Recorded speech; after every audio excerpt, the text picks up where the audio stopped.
ਤੁਸੀਂ ਸੁਣਾਓ ਜੀ? बस वधिया ठीक ठाक चल रही है जी ट्रेड किसी दी अजकल।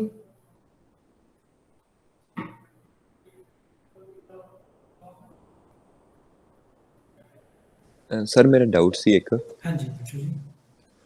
ਹਾਂਜੀ ਸਰ, ਜਿਵੇਂ ਅੱਜ ਆਪਣਾ ਫਰਾਈਡੇ ਆ ਤੇ ਨਵੀਂ ਐਕਸਪਾਇਰੀ ਹੁਣ ਕੱਲ ਵਾਲਾ ਐਕਸਪਾਇਰ ਹੋ ਗਿਆ, ਮੰਨ ਲਓ ਮੈਂ ਸੈਲ ਕਰਨਾ ਚਾਹੁੰਦਾ, हाँ जी ਮੈਂ 18100 ਦੀ ਕਾਲ ਸੈਲ ਕਰਨਾ ਚਾਹੁੰਦਾ ਤੇ ਮੈਨੂੰ ਲੱਗਦਾ ਕਿ ਇੱਥੇ ਤੱਕ ਮਾਰਕੀਟ ਨਹੀਂ ਪਹੁੰਚਣੀ, ਪਰ ਮੇਰੇ ਮਨ 'ਚ ਥੋੜਾ ਡਰ ਵੀ ਹੈ ਕਿ ਜੇ ਇੱਥੋਂ ਚਲੇ ਜਾਂਦੀ ਉੱਪਰ ਤੇ ਮੇਰਾ ਬਹੁਤ ਨੁਕਸਾਨ ਹੋ ਜਾਊਗਾ। ਸਰ ਇੱਥੇ ਮੈਂ ਲਾਸ ਨੂੰ ਲਿਮਿਟਡ ਕਰਨ ਲਈ ਕੀ ਕਰ ਸਕਦਾ? देखो जो आप गल करते हैं कि आप 18100 की फॉर एग्जांपल कॉल सेल कर लगे हैं ना, पहले तो देखो आप कॉल सेल करनी है 18100 का प्रीमियम देखो कितना ठीक हुन उस प्रीमियम दे विच ओनू ऐड कर लो 18100 की स्ट्राइक दे विच मान लो दा 50 रुपए प्रीमियम चल रहा है या 40 रुपए प्रीमियम चल रहा हैगा तो थोड़ा जिहा ब्रेक इवन पॉइंट है वो बनता हैगा जी 18150 यानी कि जे मार्केट 18150 ਨੂੰ ਕ੍ਰਾਸ ਕਰੇਗੀ ਤਾਂ ਜਾ ਕੇ ਤੁਹਾਨੂੰ ਲਾਸ ਹੋਣਾ ਸ਼ੁਰੂ ਹੋਏਗਾ ਐਂਡ ਲਾਸ ਵੀ ਇੱਕਦਮ ਨਹੀਂ ਹੋਣਾ ਸ਼ੁਰੂ ਹੋਏਗਾ ਆਬਵੀਅਸ ਆਪਾਂ ਨੂੰ ਪਤਾ ਕਿ ਉਹ ਹੌਲੀ ਹੌਲੀ ਲਾਸ ਹੋਏਗਾ ਜਿਵੇਂ ਜਿਵੇਂ ਪ੍ਰੀਮੀਅਮ ਵਧੇਗਾ ਉਵੇਂ ਉਵੇਂ ਲਾਸ ਹੋਏਗਾ ਠੀਕ ਹੈ ਹੁਣ ਜੇ ਆਪਾਂ ਕਹੀਏ ਜੀ ਅਸੀਂ ਇਸ ਚੀਜ਼ ਨੂੰ ਘੱਟ ਕਰਨਾ ਹੈ ਤਾਂ ਆਪਾਂ ਕੀ ਕਰਾਂਗੇ ਨਾਲ ਆਪਾਂ ਸਪਰੈਡ ਬਣਾ ਕੇ ਚੱਲਾਂਗੇ ਆਪਾਂ ਕੀ ਕਰਾਂਗੇ ਆਪਾਂ ਕਾਲ ਸੈਲ ਕੀਤੀ ਹੋਈ ਹੈ ਨਾਲ ਆਪਾਂ ਇੱਕ ਕਾਲ ਨੂੰ ਬਾਏ ਕਰ ਲਵਾਂਗੇ ठीक है तो ਆਪਾਂ ਕੀ ਕਰਾਂਗੇ ਕਿ ਜਿੰਨਾ ਸਾਨੂੰ ਲਾਸ ਹੋਏਗਾ ਆਪਣੀ ਉਨੀ ਜਿਹੜੀ ਕਾਲ ਬਾਏ ਹੈ ਉਹ ਆਪਾਂ ਨੂੰ ਪ੍ਰੋਫਿਟ ਦੇ ਦੇਗੀ ਹੁਣ ਦੇਖੋ ਕਾਲ ਸੈਲ ਕਰਨ ਦਾ ਮਤਲਬ ਕੀ ਹੈ ਕਿ ਮਾਰਕੀਟ ਗਿਰੇਗੀ ਕਾਮਨ ਜੀ ਗੱਲ ਹੈ ਨਾ ਕਾਲ ਬਾਏ ਕਰਨ ਦਾ ਮਤਲਬ ਕੀ ਹੈ ਮਾਰਕੀਟ ਚੜੇਗੀ ਕਾਲ ਸੈਲ ਕਰਨ ਦਾ ਮਤਲਬ ਕੀ ਹੈ ਮਾਰਕੀਟ ਗਿਰੇਗੀ ਹੁਣ ਪਰ ਮੈਨੂੰ ਡਰ ਲੱਗ ਰਿਹਾ ਹੈ ਕਿ ਜੇ ਬਾਈ ਚਾਂਸ ਮਾਰਕੀਟ ਨਾ ਗਿਰੀ ਉਲਟੀ ਚਲੀ ਗਈ ਡਾਇਰੈਕਸ਼ਨ 'ਚ ਤਾਂ ਮੇਰਾ ਤਾਂ ਲਾਸ ਹੋ ਜਾਏਗਾ ਤਾਂ ਆਪਾਂ ਉਸ ਲਾਸ ਨੂੰ ਕਿਵੇਂ ਰਿਕਵਰ ਕਰ ਸਕਦੇ ਹਾਂ ਕਾਲ ਬਾਏ ਕਰਕੇ ਤਾਂ ਆਪਾਂ ਕੀ ਕਰਾਂਗੇ ਸੈਲਿੰਗ ਦੇ ਨਾਲ ਨਾਲ ਇੱਕ ਕਾਲ ਬਾਈ ਕਰ ਲਵਾਂਗੇ ਸਰ ਜਿੰਨੇ ਲੋਟ ਆਪਾਂ ਸੈਲ ਕਰਾਂਗੇ ਉਨੇ ਹੀ ਲੋਟ ਆਪਾਂ ਬਾਏ ਕਰਾਂਗੇ ਹਾਂਜੀ ਜੇ ਆਪਾਂ ਉਹ ਬਰਾਬਰ ਦਾ ਚੀਜ਼ ਹਾਂਜੀ ਇਸ ਆਪਾਂ ਸਟ੍ਰਾਈਕ ਪ੍ਰਾਈਸ ਬਾਏ ਲਈ ਕਿਹੜਾ ਚੁੱਕਾਂਗੇ ਸਰ ਬਾਈ ਦੇ ਲਈ ਆਪਾਂ ਦੇਖੋ ਜਿਹੜਾ ਆਪਾਂ ਨੂੰ ਵਧੀਆ ਲੱਗੇਗਾ ਵਧੀਆ ਇਨ ਦ ਸੈਂਸ ਕਿ ਉਹੀ ਬਾਈ ਦੀ ਟੈਕਨੀਕ ਆਪਣੀ ਉਹੀ ਰਹਿਣੀ ਹੈ ਕਿ ਆਪਾਂ ਨੂੰ ਕਿੱਥੋਂ ਤੱਕ ਲੱਗਦਾ ਕਿ ਜਿਹੜਾ ਟਾਰਗੇਟ ਹੈ ਹੁਣ ਫॉर ਐਗਜ਼ਾਮਪਲ ਜਦੋਂ ਤੁਹਾਨੂੰ ਲੱਗਿਆ ਕਿ 18100 ਤੱਕ ਨਹੀਂ ਜਾ ਸਕਦੀ ਮਾਰਕੀਟ ਹੈ ਨਾ ਪਰ ਫਿਰ ਵਿੱਚ ਡਰ ਲੱਗ ਰਿਹਾ ਵੀ ਹੋ ਸਕਦਾ ਮਾਰਕੀਟ ਜੇ 18100 ਤੇ ਚਲੀ ਜਾਵੇ ਤਾਂ ਯਾਨੀ ਕਿ ਆਪਾਂ ਕਿਤੇ ਨਾ ਕਿਤੇ ਟਾਰਗੇਟ ਆਪਦਾ ਮਾਈਂਡ 'ਚ 18100 ਲੈ ਕੇ ਚੱਲ ਰਹੇ ਹਾਂ ਹੁਣ ਆਪਾਂ ਦੇਖਣਾ ਕਿ ਆਪਾਂ 18100 ਦਾ ਜਿਹੜਾ ਟਾਰਗੇਟ ਹੈ ਕਿੰਨੇ ਪ੍ਰੀਮੀਅਮ ਤੇ ਆਪਣਾ ਬ੍ਰੇਕ ਇਵਨ ਆਪਾਂ ਗੱਲ ਕੀਤੀ ਸੀ ਕਿ ਮੈਨੂੰ ਲੱਗਦਾ ਸਰ ਕਿ ਜਿਹੜਾ ਨੈਕਸਟ ਵੀਕ ਹੈ ਨਾ ਟਾਰਗੇਟ 18100 ਆ ਜਾਏਗਾ ਤਾਂ ਆਪਾਂ ਕੀ ਕਰਨਾ ਆਪਾਂ ਉਹ ਵਾਲੀ ਕਾਲ ਬਾਈ ਕਰਨੀ ਹੈ ਜਿਹਦੇ ਵਿੱਚ ਪ੍ਰੀਮੀਅਮ ਐਡ ਕਰਕੇ ਉਹ 18 ਤੋਂ ਥੱਲੇ ਥੱਲੇ ਰਹਿ ਜੇ ਹਨਾ ਜਾਂ 18100 ਤੋਂ ਉੱਪਰ ਨਾ ਜਾਵੇ 18100 ਤੋਂ ਨੀਚੇ ਨੀਚੇ ਰਹਿ ਜੇ ਤਾਂ ਆਪਣਾ ਜਿਹੜਾ ਲਾਸ ਹੈ ਜੇ ਆਪਣਾ ਮੰਨ ਲਓ ਉਧਰਲੇ ਪਾਸੋਂ ਲਾਸ ਹੋ ਰਿਹਾ ਹੈਗਾ ਕਾਲ ਦੇ ਵਿੱਚ ਤਾਂ ਉਹ ਇਧਰੋਂ ਰਿਕਵਰ ਹੋ ਜਾਏਗਾ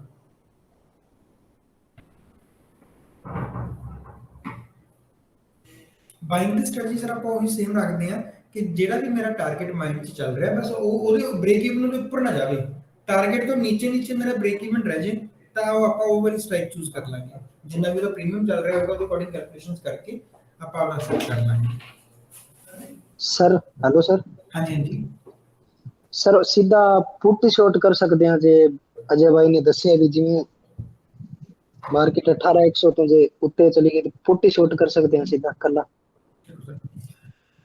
ਰੌਲਾ ਕੀ ਹੁੰਦਾ ਜੀ ਹੁਣ ਮੰਨ ਲਓ ਆਪਾਂ ਹਜੇ ਰਾਈਟ ਨਾ ਜਿਹੜੀ ਮਾਰਕੀਟ ਹੈ 17500 ਤੇ ਹੈ ਆਪਾਂ ਨੂੰ ਪਤਾ ਕਿ ਅਗਲੇ 2 ਦਿਨ ਸੈਟਰਡੇ ਤੇ ਸੰਡੇ ਟਾਈਮ ਡਿਕੇ ਤਾਂ ਹੋਣਾ ਹੀ ਹੋਣਾ ਹੈ ਮਾਰਕੀਟ ਤਾਂ ਰੁਕੀ ਹੋਈ ਹੈ ਸਭ ਕੁਝ ਰੁਕਿਆ ਹੋਇਆ ਪਰ ਟਾਈਮ ਡਿਕੇ ਆਬਵੀਅਸ ਹੈ ਹੋਏਗਾ ਹੀ ਹੋਏਗਾ ਹੁਣ ਮੰਨ ਲਓ ਮੈਂ ਚਾਹੁੰਦਾ ਕਿ ਜਿਹੜੇ 2 ਦਿਨ ਹੈ ਨਾ ਮੇਰਾ ਇਹਨਾਂ 'ਚ ਵੀ ਪੈਸਾ ਬਣ ਜੇ ਮਾਰਕੀਟ ਬੰਦ ਹੈ ਪਰ ਮੈਂ ਕਹਿੰਦਾ ਮੇਰਾ ਪੈਸਾ ਬਣ ਜੇ ਪੈਸਾ ਕਿਵੇਂ ਬਣੇਗਾ ਕਿ ਥੋੜਾ ਜਿਹਾ ਸ਼ੋਰਟੀ ਨਾਲ ਰਿਸਕ ਘੱਟ ਲੈ ਕੇ ਮੈਂ ਪੈਸਾ ਬਣਾਉਣਾ ਚਾਹੁੰਦਾ ਕਿਉਂਕਿ ਮਾਰਕੀਟ ਬੰਦ ਹੈ ਕੱਲ ਨੂੰ ਮਾਰਕੀਟ ਬੰਦ ਚੋਂ ਕੁਝ ਵੀ ਹੁੰਦਾ ਮੈਂ ਨਾ ਤਾਂ ਉਹ 'ਚੋਂ ਬਾਹਰ ਨਿਕਲ ਸਕਦਾ ਨਾ ਮੈਂ ਕੋਈ ਨਵੀਂ ਐਂਟਰੀ ਕਰ ਸਕਦਾ ਤਾਂ ਉਹਦੇ ਲਈ ਆਪਸ਼ਨ ਹੁੰਦਾ ਕਿ ਚਲੋ ਮੈਨੂੰ ਪਤਾ ਕਿ ਟਾਈਮ ਡਿਕੇ ਹੋਣਾ ਹੀ ਹੋਣਾ ਹੈ ਤਾਂ ਮੈਂ ਕੋਈ ਵੀ ਇੱਕ ਚੀਜ਼ ਸੈਲ ਕਰ ਦਿੰਦਾ ਚਾਹੇ ਆਪਾਂ ਪੁੱਟ ਨੂੰ ਸੈਲ ਕਰ ਦਈਏ ਚਾਹੇ ਆਪਾਂ ਕਾਲ ਨੂੰ ਸੈਲ ਕਰ ਦਈਏ ਹੁਣ ਜੇ ਮੈਨੂੰ ਇਹ ਲੱਗ ਰਿਹਾ ਕਿ ਮਾਰਕੀਟ 18100 ਤੋਂ ਉੱਪਰ ਜਾਏਗੀ ਮੈਂ ਪੁੱਟ ਸੈਲ ਕਰ ਦਿੰਦਾ ਪਹਿਲਾਂ ਜਦੋਂ ਤੁਸੀਂ ਸੈਲਿੰਗ ਕਰਨੀ ਹੈ ਸੈਲਿੰਗ ਆਪਾਂ ਅੱਜ ਦੇ ਵਿਊ ਨੂੰ ਲੈ ਕੇ ਕਰ ਰਹੇ ਹਾਂ ਹੁਣ ਜਦੋਂ ਜੇ ਮੈਂ ਕਹਾਂ ਵੀ ਮੈਂ ਕਾਲ ਸੈਲ ਨੂੰ ਪੁੱਟ ਸੈਲ ਦੇ ਨਾਲ ਜਾ ਕੇ ਹੈਜ ਕਰਦੇ ਆ ਸਰ ਦੋਵੇਂ ਚੀਜ਼ਾਂ ਸੈਲਿੰਗ ਕਰਕੇ ਆਪਾਂ ਹੈਜ ਨਹੀਂ ਕਰ ਸਕਦੇ ਜਦੋਂ ਆਪਾਂ ਕਹਿੰਦੇ ਨੇ ਅਸੀਂ ਇਹਦਾ ਜੀ ਲਾਸ ਲਿਮਿਟਡ ਕਰਨਾ ਹੈ ਜਾਂ ਅਸੀਂ ਆਪਦੇ ਲਾਸ ਨੂੰ ਰੋਕਣਾ ਹੈ ਲਾਸ ਰੋਕਣ ਦਾ ਮਤਲਬ ਕੀ ਹੈ ਆਪਾਂ ਹੈਜਿੰਗ ਕਰਨੀ ਹੈ ਕਿ ਸਾਡਾ ਲਾਸ ਨਾ ਹੋਵੇ ਠੀਕ ਤਾਂ ਜਦੋਂ ਚੀਜ਼ ਰੋਕਣੀ ਹੈ ਤਾਂ ਫਿਰ ਇੱਕ ਚੀਜ਼ ਬਾਈ ਕਰਨੀ ਪੈਂਦੀ ਹੈ ਇੱਕ ਚੀਜ਼ ਸੈਲ ਕਰਨੀ ਪੈਂਦੀ ਹੈ ਦੋਵੇਂ ਚੀਜ਼ਾਂ ਤੁਸੀਂ ਸੈਲ ਕਰਤੀਆਂ ਤਾਂ ਤੁਸੀਂ ਕੀ ਕੀਤਾ, ਤੁਸੀਂ ਦੋਨੋਂ ਪਾਸੇ ਓਪਨ ਹੋ ਗਏ। ਹੁਣ ਫॉर ਐਗਜ਼ਾਮਪਲ ਮੰਨ ਲਓ ਤੁਸੀਂ ਕਾਲ ਸੈਲ ਕੀਤੀ ਤਾਂ ਯਾਨੀ ਕਿ ਤੁਹਾਡਾ ਅਨਲਿਮਿਟਿਡ ਲਾਸ ਹੈ, ਲਿਮਿਟਿਡ ਪ੍ਰੋਫਿਟ ਹੈ। ਤੁਸੀਂ ਕੀ ਕੀਤਾ, ਉਧਰੋਂ ਪੁੱਟ ਵੀ ਸੈਲ ਕਰਤੀ। ਪੁੱਟ ਸੈਲ ਦਾ ਮਤਲਬ ਕੀ ਹੈ, ਅਨਲਿਮਿਟਿਡ ਲਾਸ ਹੈ, ਲਿਮਿਟਿਡ ਪ੍ਰੋਫਿਟ ਹੈ। ਤਾਂ ਦੋਵੇਂ ਪਾਸੇ ਤੁਹਾਨੂੰ ਲਿਮਿਟਿਡ ਪ੍ਰੋਫਿਟ ਹੋ ਗਿਆ, ਅਨਲਿਮਿਟਿਡ ਲਾਸ ਹੋ ਗਿਆ। ਇਹ ਤਾਂ ਗਲਤ ਹੋ ਗਿਆ। ਕਰਨਾ ਕੀ ਸੀ, ਜਦੋਂ ਆਪਾਂ ਕਾਲ ਸੈਲ ਕੀਤੀ, ਇੱਕ ਪਾਸੇ ਆਪਾਂ ਨੂੰ ਲਿਮਿਟਿਡ ਪ੍ਰੋਫਿਟ ਹੈ, ਅਨਲਿਮਿਟਿਡ ਲਾਸ ਹੈ, ਪਰ ਆਪਾਂ ਨਾਲ ਕਾਲ ਨੂੰ ਬਾਏ ਕਰ ਲਿਆ, ਜਿਹਨੇ ਆਪਣਾ ਕੀ ਕਰਵਾਇਆ ਕਿ ਜਿਹੜਾ ਲਾਸ ਸੀ ਉਹ ਲਿਮਿਟਿਡ ਕਰਤਾ, ਅਨਲਿਮਿਟਿਡ ਪ੍ਰੋਫਿਟ ਕਰਤਾ। ਤਾਂ ਦੋਵੇਂ ਚੀਜ਼ਾਂ ਬਣ ਗਈਆਂ ਨਾ। ਹੁਣ ਆਪਾਂ ਦੋਵੇਂ ਪਾਸੋਂ ਲਿਮਿਟਿਡ ਚ ਆ ਗਏ।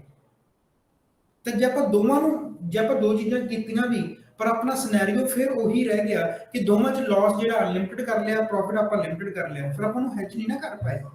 ਫਿਰ ਉਹ ਡਰ ਵਾਲੀ ਗੱਲ ਤਾਂ ਫਿਰ ਉੱਥੇ ਹੀ ਰਹਿ ਗਈ ਕਿ ਮੇਰਾ ਅਨਲਿਮਿਟਿਡ ਪ੍ਰੋਫਿਟ ਔਰ ਲਾਸ ਹੋ ਸਕਦਾ।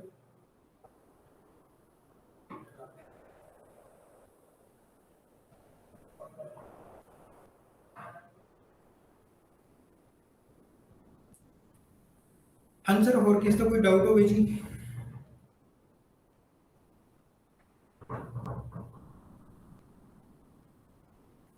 ਹੁਣ ਚਲੋ ਮੰਨ ਲਓ ਜੇ ਆਪਾਂ ਅੱਜ ਕੋਈ ਕਾਲ ਸੈਲ ਕਰਦੇ ਆ, ਆਪਾਂ ਨੂੰ ਪਤਾ ਕਿ ਅੱਜ ਫਰਾਈਡੇ ਹੈ, ਨੈਕਸਟ ਸੈਟਰਡੇ ਸੰਡੇ ਆ, 2 ਦਿਨ ਪਏ ਆਪਣੇ ਕੋਲੇ, ਮੰਡੇ ਤੱਕ ਜਾਂਦੇ ਜਾਂਦੇ ਆਬਵੀਅਸ ਥੀਟਾ ਡਿਕੇ ਤਾਂ ਹੋਏਗਾ ਹੀ ਹੋਏਗਾ। ਹੁਣ ਤੁਸੀਂ ਮੈਨੂੰ ਅਗਰ ਮੰਡੇ ਦਾ ਟਾਰਗੇਟ ਆਪਾਂ ਮੰਨ ਲਓ ਪੂਰੀ ਐਕਸਪਾਇਰੀ ਤੱਕ ਨਹੀਂ ਲੈ ਕੇ ਚੱਲਦੇ, ਜੇ ਆਪਾਂ ਕਾਲ ਬਾਈ ਨੂੰ ਐਕਸਪਾਇਰੀ ਤੱਕ ਨਹੀਂ ਲੈ ਕੇ ਜਾਂਦੇ ਤਾਂ ਆਪਾਂ ਕਾਲ ਸੈਲਿੰਗ ਨੂੰ ਵੀ ਜਦੋਂ ਮਰਜ਼ੀ ਕੱਟ ਸਕਦੇ ਹਾਂ। ਇਹ ਤਾਂ ਹੈ ਨਹੀਂ ਕਿ ਸੈਲਿੰਗ ਨੂੰ ਐਕਸਪਾਇਰੀ ਤੱਕ ਜਾਣਾ ਹੀ ਪੈਣਾ ਹੈ। ਆਪਾਂ ਕਾਲ ਬਾਈ ਇੱਕ ਦਿਨ ਚ ਕੱਟ ਕੇ ਸਕਦੇ ਹਾਂ, ਉਸੇ ਤਰ੍ਹਾਂ ਆਪਾਂ ਕਾਲ ਸੈਲਿੰਗ ਵੀ ਇੱਕ ਦਿਨ ਚ ਕੱਟ ਸਕਦੇ ਹਾਂ। ਹੁਣ ਮੰਨ ਲਓ ਆਪਾਂ ਮੰਡੇ ਦੀ ਗੱਲ ਕਰੀਏ, ਆਪਾਂ ਅੱਜ ਕਾਲ ਸੈਲ ਦਾ ਆਪਾਂ ਪ੍ਰੋਵੀਜ਼ਨ ਲੈ ਕੇ ਚੱਲਦੇ ਹਾਂ, ਕਿਉਂਕਿ ਆਬਵੀਅਸਲੀ ਆਪਾਂ ਬਾਈ ਦਾ ਅੱਜ ਪ੍ਰੋਵੀਜ਼ਨ ਨਹੀਂ ਲਵਾਂਗੇ। ਪਹਿਲੀ ਗੱਲ ਤਾਂ ਮਾਰਕੀਟ ਵੈਸੇ ਕੰਸੋਲੀਡੇਸ਼ਨ ਚ ਪਿਛਲੇ 3 ਘੰਟਿਆਂ ਤੋਂ ਮਾਰਕੀਟ 30 ਪੁਆਇੰਟਾਂ ਦੇ ਮੂਵ ਦੇ ਵਿੱਚ ਚੱਲ ਰਹੀ ਹੈ। ਠੀਕ ਹੈ, 520 ਤੋਂ ਲੈ ਕੇ 550 ਦੇ ਵਿੱਚ ਚੱਲ ਰਹੀ ਹੈ ਪਿਛਲੇ 3 ਘੰਟਿਆਂ ਤੋਂ ਮਾਰਕੀਟ। 30 ਮਿੰਟ ਦੀ ਕੈਂਡਲ ਤੇ ਲਗਾ ਕੇ ਦੇਖ ਲਓ, ਤੁਹਾਨੂੰ ਆਰਾਮ ਨਾਲ ਪਤਾ ਲੱਗ ਜਾਣਾ। ਹੁਣ ਕੰਸੋਲੀਡੇਸ਼ਨ ਚ ਹੈ ਤਾਂ ਆਪਾਂ ਬਾਈ ਕਰਕੇ ਨਹੀਂ ਚੱਲ ਸਕਦੇ, ਨਾ ਆਪਾਂ ਕਾਲ ਬਾਈ ਕਰ ਸਕਦੇ, ਨਾ ਪੁੱਟ ਬਾਈ ਕਰ ਸਕਦੇ। ਜੇ ਆਪਾਂ ਮੰਡੇ ਦਾ ਵਿਊ ਕਰੀਏ, ਮੰਡੇ ਦਾ ਵਿਊ ਦੱਸੋ ਤੁਸੀਂ ਮੈਨੂੰ, ਮਾਰਕੀਟ ਕਿੱਥੋਂ ਤੱਕ ਜਾ ਸਕਦੀ ਹੈ?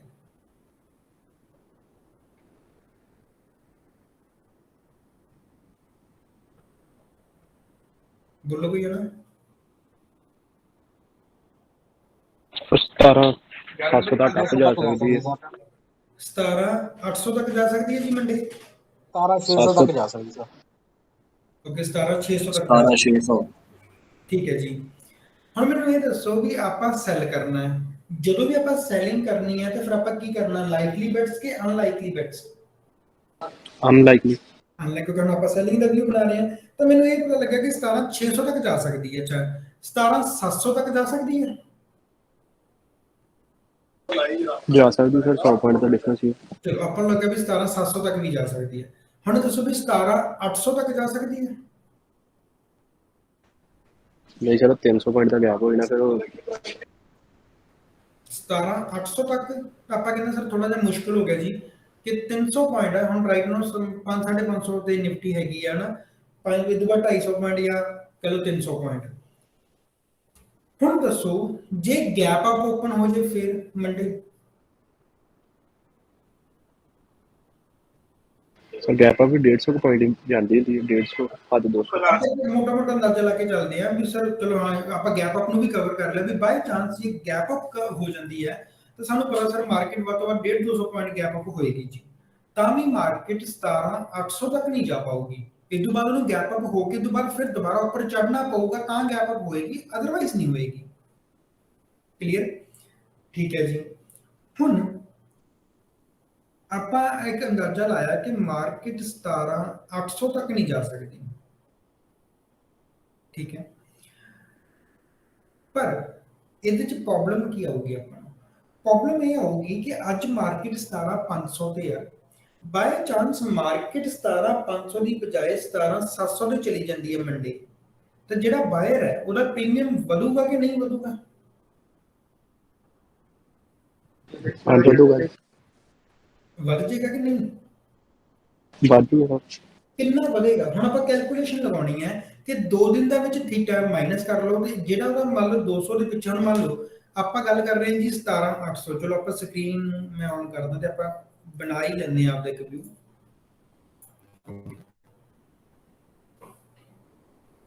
ਆਪਾਂ ਆਪਸ਼ਨ ਚੇਂਜ ਦੇ ਦਈਏ ਜੀ।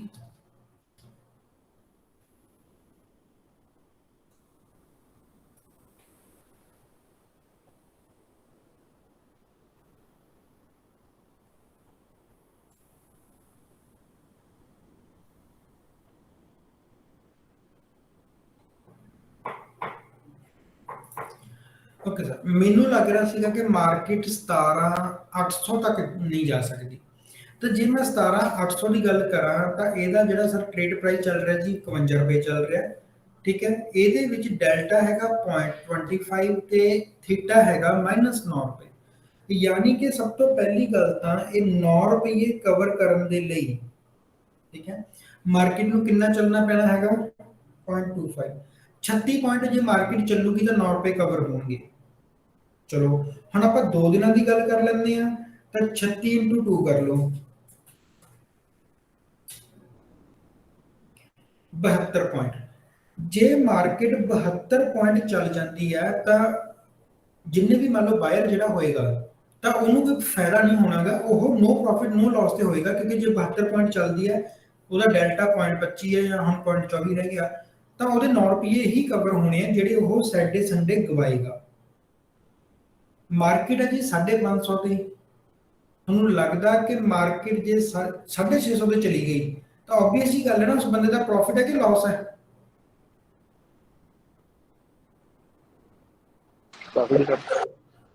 ਜੇ ਮਾਰਕੀਟ 100 ਆਪਾਂ ਨੂੰ ਪਤਾ ਕਿ 72 ਪੁਆਇੰਟ ਤੱਕ ਆਪਾਂ ਸੇਮ ਹੈ, ਜੇ ਮਾਰਕੀਟ ਮੰਡੇ 72 ਪੁਆਇੰਟ ਉੱਪਰ ਖੁੱਲਦੀ ਹੈ ਤਾਂ ਆਪਾਂ ਨੋ ਪ੍ਰੋਫਿਟ ਨੋ ਲਾਸ ਤੇ ਆ, ਕਿਉਂਕਿ ਆਪਣਾ ਜਿਹੜਾ ਬਾਇਰ ਹੈ ਉਹ ਵੀ ਨੋ ਪ੍ਰੋਫਿਟ ਨੋ ਲਾਸ ਤੇ ਹੈ। ਉਹਨੂੰ 72 ਰੁਪਏ ਮਾਰਕੀਟ ਦੇ ਉੱਪਰ ਜਾਣ ਤੱਕ ਵੇਟ ਕਰਨੀ ਪੈਣੀ ਹੈ ਤਾਂ ਕਿ ਉਹ ਪ੍ਰੋਫਿਟ ਚ ਹੋਵੇ। ਹੁਣ ਇੱਕ ਚੀਜ਼ ਦੇਖੋ ਵੀ ਆਪਣੇ ਗੈਪ ਅਪ ਦੇ ਚਾਂਸਸ ਕਿੰਨੇ ਆ ਮੰਡੇ।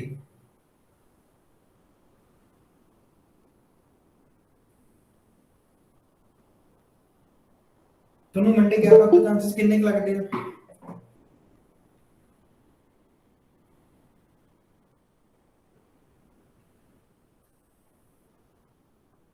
ਸਰ ਮੈਂ ਜਿੰਨਾ ਕਿ ਦੇਖਿਆ ਸਰ ਅੱਜ ਰਾਤ ਨੂੰ ਪਤਾ ਲੱਗੂਗਾ ਸਰ, ਕਿਉਂਕਿ ਤੁਸੀਂ ਤਾਂ ਕਿਹਾ ਸੀ ਨਾ ਇੰਡੀਅਨ ਮਾਰਕੀਟ ਸਰ ਡਾਊ ਜੋਨਸ ਨਾਲ ਚੱਲਦੀ ਸਰ, ਮੈਂ ਵਾਚ ਕਰਦਾ ਸੀ ਸਰ, ਜਦੋਂ ਅਮਰੀਕਨ ਮਾਰਕੀਟ ਡਾਊਨ ਹੁੰਦੀ ਹੈ ਆਪਣੀ ਸਰ ਆਟੋਮੈਟਿਕਲੀ ਡਾਊਨ ਹੋ ਜਾਂਦੀ। ਹਾਂ, ਮੋਸਟ ਪ੍ਰੋਬਬਲੀ ਇਹ ਹੁੰਦਾ ਕਿ ਜਦੋਂ ਜਾਂ ਕਈ ਵਾਰੀ ਕੀ ਹੁੰਦਾ ਕਿ ਜੇ ਆਪਣੀ ਮਾਰਕੀਟ ਇੱਕ ਥੋੜੀ ਜਿਹੀ ਚੀਜ਼ ਦੱਸਦਾ, ਜੇ ਮੰਨ ਲਓ ਆਪਣੀ ਮਾਰਕੀਟ ਬੁਲਿਸ਼ ਦੇ ਵਿੱਚ ਹੈ, ਫੋਰ ਐਗਜ਼ਾਮਪਲ ਆਪਣੀ ਬੁੱਲ ਰਨ 'ਚ ਚੱਲ ਰਹੀ ਹੈ, ਕਾਫੀ ਦਿਨੋਂ ਤੋਂ ਆਪਣੀ ਮੰਨ ਲਓ ਮਾਰਕੀਟ ਬੁੱਲ ਰਨ ਦੇ ਵਿੱਚ ਚੱਲ ਰਹੀ ਹੈ, ਪਰ ਡੋ ਜੋਨਸ ਜਿਹੜਾ ਹੈ ਉਹ ਡਾਊਨ ਹੋ ਗਿਆ, ਤਾਂ ਆਪਣੀ ਮਾਰਕੀਟ ਤੇ ਉਸ ਚੀਜ਼ ਦਾ ਗੈਪ ਅਪ ਜਾਂ ਗੈਪ ਡਾਊਨ ਦਾ ਅਸਰ ਜ਼ਰੂਰ ਪੈਂਦਾ ਹੈਗਾ। ਆਪਣੀ ਮਾਰਕੀਟ ਇੱਕ ਵਾਰੀ ਤਾਂ ਗੈਪ ਡਾਊਨ ਹੋਏਗੀ, ਪਰ ਇਸ ਤੋਂ ਬਾਅਦ ਉਹਨੂੰ ਰਿਕਵਰ ਕਰ ਲੇਗੀ, ਕਿਉਂਕਿ ਆਪਣੀ ਮਾਰਕੀਟ 'ਚ ਕੋਈ ਪ੍ਰੋਬਲਮ ਨਹੀਂ ਸੀਗੀ, ਆਪਣੀ ਮਾਰਕੀਟ ਬੁੱਲ ਰਨ 'ਚ ਚੱਲ ਰਹੀ ਸੀ, ਪਰ ਡੋ ਜੋਨਸ ਡਾਊਨ ਹੋਇਆ ਤਾਂ ਉਹਦੇ ਨਾਲ ਕੀ ਹੁੰਦਾ, ਕਈ ਵਾਰੀ ਇਹ ਚੀਜ਼ ਹੋ ਜਾਂਦੀ ਹੈ ਕਿ ਉਹਦੇ ਨਾਲ ਕੀ ਹੋ ਜਾਂਦਾ ਕਿ ਕਈ ਵਾਰੀ ਮਾਰਕੀਟਸ ਡਾਊਨ ਚਲੀਆਂ ਜਾਂਦੀਆਂ, ਗੈਪ ਡਾਊਨ ਤਾਂ ਹੋ ਜਾਂਦਾ, ਪਰ ਫਿਰ ਉਨੀ ਜਲਦੀ ਮਾਰਕੀਟ ਰਿਕਵਰ ਵੀ ਕਰ ਲੈਂਦੀ ਹੈ ਆਪਦੇ ਆਪ ਨੂੰ, ਠੀਕ ਹੈ।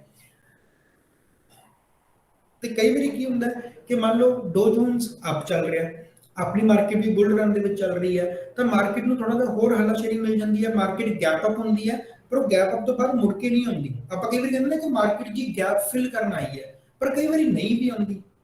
ਕਿਉਂ? ਹੁਣ ਮੰਨ ਲਓ ਆਪਣੀ ਮਾਰਕੀਟ ਕੰਸੋਲੀਡੇਸ਼ਨ ਚ ਹੈ ਜਾਂ ਆਪਣੀ ਮਾਰਕੀਟ ਡਾਊਨ ਹੈ, ਪਰ ਡੋ ਜੋਨਸ ਹੈ ਉਹ ਫਾਸਟ ਚੱਲ ਰਿਹਾ, ਤਾਂ ਆਪਣੀ ਮਾਰਕੀਟ ਇੱਕ ਵਾਰੀ ਤਾਂ ਮੂਵ ਦਿਖਾਊਗੀ ਕਿ ਗੈਪ ਅਪ ਹੋ ਜਾਏਗੀ, ਪਰ ਕਿਉਂਕਿ ਆਪਣੀ ਮਾਰਕੀਟ ਤਾਂ ਸਲੋ ਚੱਲ ਰਹੀ ਹੈ, ਤਾਂ ਉਹਨੇ ਕੀ ਕਰਨਾ, ਉਹਨੇ ਆਬਵੀਅਸਲੀ ਨੀਚੇ ਨੂੰ ਆਉਣਾ ਸ਼ੁਰੂ ਕਰ ਦੇਣਾ। ਆਪਾਂ ਕਹਿੰਦੇ ਜੀ ਮਾਰਕੀਟ ਨਾ ਗੈਪ, ਜਿਹੜੇ ਗੈਪ ਨੂੰ ਫਿਲ ਕਰਨ ਆ ਗਈ, ਕਈ ਵਾਰੀ ਗੈਪ ਫਿਲ ਹੁੰਦੇ ਆ, ਕਈ ਵਾਰੀ ਨਹੀਂ ਵੀ ਹੁੰਦੇ। ਕੋਈ ਜ਼ਰੂਰੀ ਨਹੀਂ ਹੁੰਦਾ ਕਿ ਜਦੋਂ ਵੀ ਮਾਰਕੀਟ ਗੈਪ ਅਪ ਜਾਂ ਗੈਪ ਡਾਊਨ ਹੋਏਗੀ ਤਾਂ ਉਹ ਫਿਲ ਕਰੇਗੀ, ਕਈ ਵਾਰੀ ਨਹੀਂ ਕਰਦੀ, ਕਈ ਵਾਰੀ ਕਰ ਲੈਂਦੀ ਹੈ, ਠੀਕ। ਹੁਣ ਆਪਾਂ 17800 ਦੀ ਗੱਲ ਕਰ ਰਹੇ ਸੀਗੇ ਜੀ, 17800 ਦੇਖੋ ਤੁਹਾਡੇ ਕੋਲੇ 17 ਜੇ 800 ਦੀ ਗੱਲ ਕਰੀਏ, 50 ਰੁਪਏ ਪ੍ਰੀਮੀਅਮ ਚੱਲ ਰਿਹਾ, 2500 ਰੁਪਏ ਤੁਹਾਡਾ ਪ੍ਰੋਫਿਟ ਹੋ ਸਕਦਾ 2 ਦਿਨਾਂ ਦੇ ਵਿੱਚ, ਨਹੀਂ 2 ਦਿਨਾਂ 'ਚ ਨਹੀਂ ਹੋ ਸਕਦਾ। ਕਿਉਂ? ਕਿਉਂਕਿ ਮੰਡੇ ਤੱਕ ਜਿਹੜਾ ਪ੍ਰੀਮੀਅਮ ਹੈ ਉਹ 50 ਦਾ ਜ਼ੀਰੋ ਨਹੀਂ ਹੋਣ ਲੱਗਿਆ। ਪ੍ਰੀਮੀਅਮ ਨੇ ਜ਼ੀਰੋ ਕਦੋਂ ਹੋਣਾ? ਐਕਸਪਾਇਰੀ ਵਾਲੇ ਦਿਨ। ਪਰ ਜੇ ਇਹ ਪ੍ਰੀਮੀਅਮ ਮੰਨ ਲਓ 50 ਰੁਪਏ ਤੋਂ ਘਟ ਕੇ 40 ਰੁਪਏ ਰਹਿ ਗਿਆ, ਕਿਉਂਕਿ ਆਪਾਂ ਨੂੰ ਪਤਾ ਕਿ 9 ਰੁਪਏ ਦਾ ਥੀਟਾ ਡਿਕੇ ਆ ਇੱਕ ਦਿਨ ਦਾ, ਠੀਕ ਹੈ, ਤੇ 18 ਰੁਪਏ ਦਾ ਥੀਟਾ ਡਿਕੇ ਹੋ ਜਾਣਾ 2 ਦਿਨਾਂ ਦੇ ਵਿੱਚ। 50 ਰੁਪਏ ਦਾ ਜਿਹੜਾ ਪ੍ਰੀਮੀਅਮ ਚੱਲ ਰਿਹਾ ਉਹਦੇ ਚੋਂ 18 ਰੁਪਏ ਮਾਈਨਸ ਕਰ ਦਿਓ, ਮੰਡੇ ਇਹੀ ਪ੍ਰੀਮੀਅਮ ਜੇ ਬਾਕੀ ਕੁਝ ਵੀ ਨਹੀਂ ਹੁੰਦਾ ਤਾਂ 32 ਰੁਪਏ ਰਹਿ ਜਾਣਾ, ਠੀਕ ਹੈ। ਬਾਕੀ ਮੰਨ ਲਓ ਆਪਾਂ ਨੂੰ ਪਤਾ ਮਾਰਕੀਟ ਤਾਂ ਖੜੀ ਹੈ, ਮਾਰਕੀਟ ਨੇ ਤਾਂ ਕਿਤੇ ਮੂਵ ਕਰਨਾ ਕੋਈ ਨਹੀਂ। ਹੁਣ ਜੇ ਆਪਾਂ ਸੋਚੀਏ ਵੀ ਗੈਪ ਅਪ ਵੀ ਨਹੀਂ ਹੋ ਰਿਹਾ, ਕੋਈ ਗੈਪ ਅਪ ਨਹੀਂ ਹੋ ਰਿਹਾ, ਕੋਈ ਗੈਪ ਡਾਊਨ ਨਹੀਂ ਹੋ ਰਿਹਾ, ਮਾਰਕੀਟ ਉੱਥੇ ਹੀ ਖੜੀ ਹੈ। ਜਦੋਂ ਜੇ ਗੈਪ ਡਾਊਨ ਹੋਏਗਾ ਤਾਂ ਆਪਾਂ ਨੂੰ ਫਿਰ ਫਾਇਦਾ ਹੋਏਗਾ, ਪਰ ਜੇ ਗੈਪ ਅਪ ਹੋ ਰਿਹਾ, ਆਪਾਂ ਨਹੀਂ ਇੱਕ ਵਾਰੀ ਸੋਚ ਕੇ ਚੱਲ ਰਹੇ ਕਿ ਗੈਪ ਅਪ ਹੋਏਗਾ, ਤਾਂ ਤੁਹਾਡੇ ਕੀ ਹੈ ਜਿਹੜਾ ਅੱਜ ਪ੍ਰੀਮੀਅਮ 50 ਰੁਪਏ ਦਾ ਆਟੋਮੈਟਿਕ ਉਹ ਮੰਡੇ ਪ੍ਰੀਮੀਅਮ ਜਿਹੜਾ ਹੈਗਾ, ਕਿਉਂਕਿ -90 ਥੀਟਾ ਡਿਕੇ ਚੱਲ ਰਿਹਾ ਤਾਂ 32 ਰੁਪਏ ਦਾ ਰਹਿ ਜਾਣਾ। ਹੁਣ ਤੁਹਾਨੂੰ ਪ੍ਰੋਫਿਟ ਕਿੰਨਾ ਹੋਏਗਾ, ਜਿੰਨਾ ਪ੍ਰੀਮੀਅਮ ਘਟੇਗਾ 50 ਤੋਂ 32 ਰਹਿ ਗਿਆ, ਯਾਨੀ ਕਿ 18 ਰੁਪਏ ਪ੍ਰੀਮੀਅਮ ਘਟ ਗਿਆ, 18 × 50 ਕਰ ਲਓ, ਤੁਹਾਨੂੰ 900 ਰੁਪਏ ਦਾ ਪ੍ਰੋਫਿਟ ਹੋਏਗਾ। ਜੇ ਸਾਰੀ ਮਾਰਕੀਟ ਖੜੀ ਹੈ, ਇਸੇ ਫਲੈਟ ਨੋਟ ਤੇ ਖੜੀ ਰਹਿੰਦੀ ਹੈ, 17,500 ਦੇ ਨੇੜੇ ਜਿਹੜੇ ਮਾਰਕੀਟ ਅੱਜ ਬੰਦ ਹੁੰਦੀ ਹੈ, 550 ਦੀ ਦੁਬਾਰਾ ਖੁੱਲਦੀ ਹੈ, ਤਾਂ ਤੁਹਾਨੂੰ 900 ਰੁਪਏ ਦਾ ਪ੍ਰੋਫਿਟ ਹੋ ਜਾਏਗਾ ਇਹਨਾਂ 2 ਦਿਨਾਂ ਦੇ ਵਿੱਚ। ਪਰ ਤੁਹਾਨੂੰ ਪੈਸਾ ਲਗਾਉਣਾ ਕਿੰਨਾ ਪਏਗਾ, ਹੁਣ ਇਹ ਦੇਖੋ ਵੀ ਕਾਲ ਸੈਲ ਕਿੰਨੇ ਦੀ ਹੋ ਰਹੀ ਹੈ। ਆਪਾਂ ਗੱਲ ਕਰਤੀ ਸੀਗੀ ਜੀ 17,800 ਦੀ ਕਾਲ 7 ਅਪ੍ਰੈਲ ਦੀ,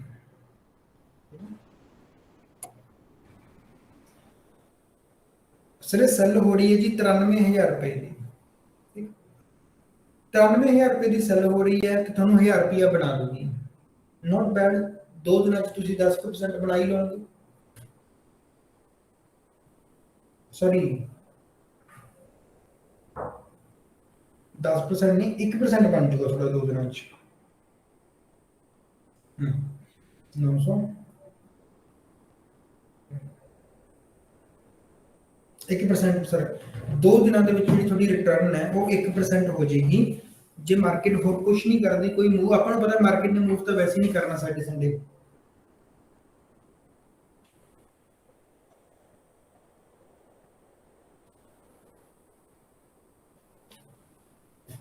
ਸਰ ਡੈਲਟਾ ਦਾ ਸਰ ਥੀਟਾ ਸਰ ਮਾੜਾ ਜਿਹਾ ਦੱਸ ਦੋਗੇ ਸਰ ਕਿਹੜੇ ਹਿਸਾਬ ਨਾਲ? ਸਰ ਮੰਨ ਲਓ ਆਪਣਾ ਜਿੱਦਾਂ ਮੈਂ ਕੱਲ ਦੇਖਿਆ ਸੀ ਪੁੱਟ 17,700 ਦੀ, ਸਰ ਉਹ 'ਚ ਥੀਟਾ ਡਿਕੇ ਹੋਇਆ, ਪਰ ਸਰ ਉਹ 'ਚ ਉਹ ਕੱਲ 290 ਤੇ ਕਲੋਜ਼ ਹੋਇਆ ਸੀ, ਪਰ ਸਰ ਓਪਨ ਹੀ ਸਿੱਧਾ ਉਹ 350 ਤੇ ਹੋਇਆ। ਉਹ ਉਹਦਾ ਸਰ ਕੀ ਮਤਲਬ ਪ੍ਰਾਈਸ ਗੈਪ ਆਪਣਾ ਹੋਇਆ ਵੀ, ਪਰ ਸਰ ਫਿਰ ਵੀ ਕੈਲਕੂਲੇਸ਼ਨ ਕਰਕੇ ਉਸ ਗੇੜ ਤੇ ਆਉਂਦਾ ਹੀ ਨਹੀਂ ਕੰਮ। 17 ਕਿੰਨੇ ਦਾ ਸੀਗਾ ਜੀ? 700 ਦਾ ਸਰ ਪੁੱਟ। 17,700 ਦੀ ਪੁੱਟ ਤੁਸੀਂ ਕੀ ਕੀਤਾ ਸੀ, ਬਾਈ? ਨਹੀਂ ਸਰ ਮੈਂ ਦੇਖੀ ਸੀ, ਮੈਂ ਤਾਂ ਦੇਖੀ ਸੀ। ਸਿਰਫ ਓਕੇ, 17,700 ਦੀ ਜਿਹੜੀ ਪੁੱਟ ਸੀ ਕਿੰਨੇ ਦੇ ਤੁਸੀਂ ਕੀਤਾ ਸੀ? ਸਰ ਉਹ ਦੇਖੀ ਸੀ ਮੈਂ, ਕਲੋਜ਼ ਹੋਈ ਸਰ ਅਰਾਊਂਡ ਗੱਲ 280 ਦੇ। ਓਕੇ, 280 ਰੁਪਏ ਦੀ, ਠੀਕ ਹੈ ਜੀ। ਸਰ ਓਪਨ ਸਿੱਧੀ ਹੋਈ ਆ 340 ਦੇ ਪ੍ਰਾਈਸ ਉਹਦਾ। 340 ਤੇ ਓਪਨ ਹੋਈ 17,700 ਦੀ ਪੁੱਟ, ਤਾਂ ਕਿਉਂਕਿ ਅੱਜ ਤਾਂ ਮਾਰਕੀਟ ਉੱਪਰ ਗਈ ਹੈ ਜੀ, ਮਾਰਕੀਟ ਤਾਂ ਡਾਊਨ ਆਈ ਨਹੀਂ। ਉਹਦਾ ਆਪਸ਼ਨ ਪ੍ਰੀਮੀਅਮ ਤਾਂ ਘਟਣਾ ਚਾਹੀਦਾ। ਆ ਦੇਖੋ -22% ਹੋਈ ਵੀ ਹੈ ਕੱਲ ਨਾਲੋਂ ਇਹ। ਸਰ ਇਹ ਓਪਨ ਵੱਧ ਸੀ, ਜਦੋਂ ਇਹ ਮਾਰਕੀਟ ਓਪਨ ਹੋਈ ਸਰ ਮੈਂ ਉਦੋਂ ਚੈੱਕ ਕੀਤਾ ਸੀ, ਇਹ ਪਹਿਲਾਂ ਅੱਪ ਸੀ ਫਿਰ ਡਾਊਨ ਆਈ। ਐਕਸਪਾਇਰੀ ਕਿਹੜੀ ਸੀਗੀ ਜੀ? ਸਰ 7 ਅਪ੍ਰੈਲ ਦੀ ਸੀ। 7 ਅਪ੍ਰੈਲ ਦੀ। ਸਰ ਇੱਕ ਮਿੰਟ ਦਿਓ ਜੀ, ਮੈਂ ਦੇਖ ਰਿਹਾ।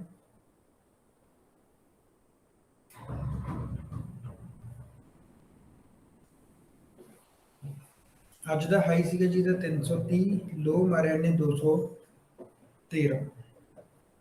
ਹਾਂ ਸਰ ਓਪਨ ਵੀ 330 ਦੀ ਹੋਈ ਸੀ। ਠੀਕ ਹੈ ਜੀ, ਓਪਨ 330 ਦੀ ਹੋਈ ਹੈ ਸਰ। ਇੱਕ ਮਿੰਟ ਆਪਾਂ ਮਾਰਕੀਟ ਦੇਖ ਲਈਏ।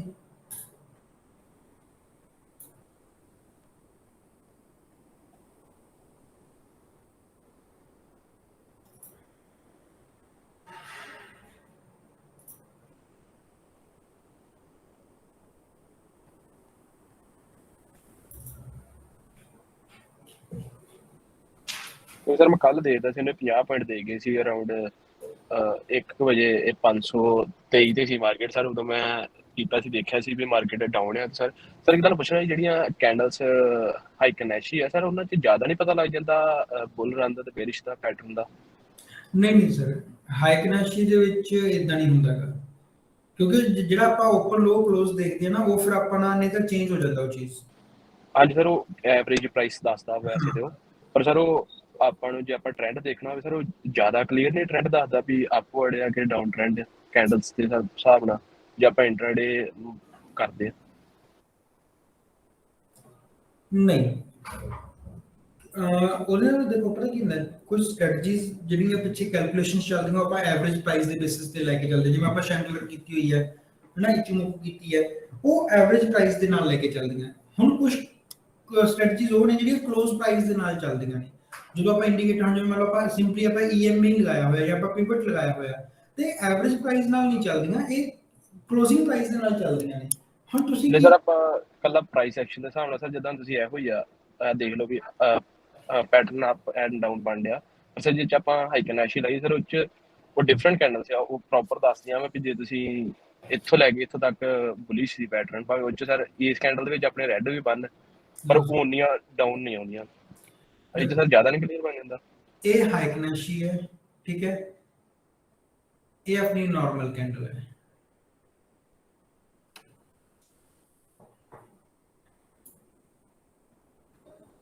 ਬਸ ਇਹ ਹੁੰਦਾ ਹਾਈਕਨੈਸ਼ੀ ਚ ਨਾ ਜ਼ਿਆਦਾ ਗ੍ਰੀਨ ਕੈਂਡਲਸ ਜ਼ਿਆਦਾ ਦਿਖਣੀਆਂ ਸ਼ੁਰੂ ਹੋ ਜਾਂਦੀਆਂ ਆਪਾਂ ਨੂੰ,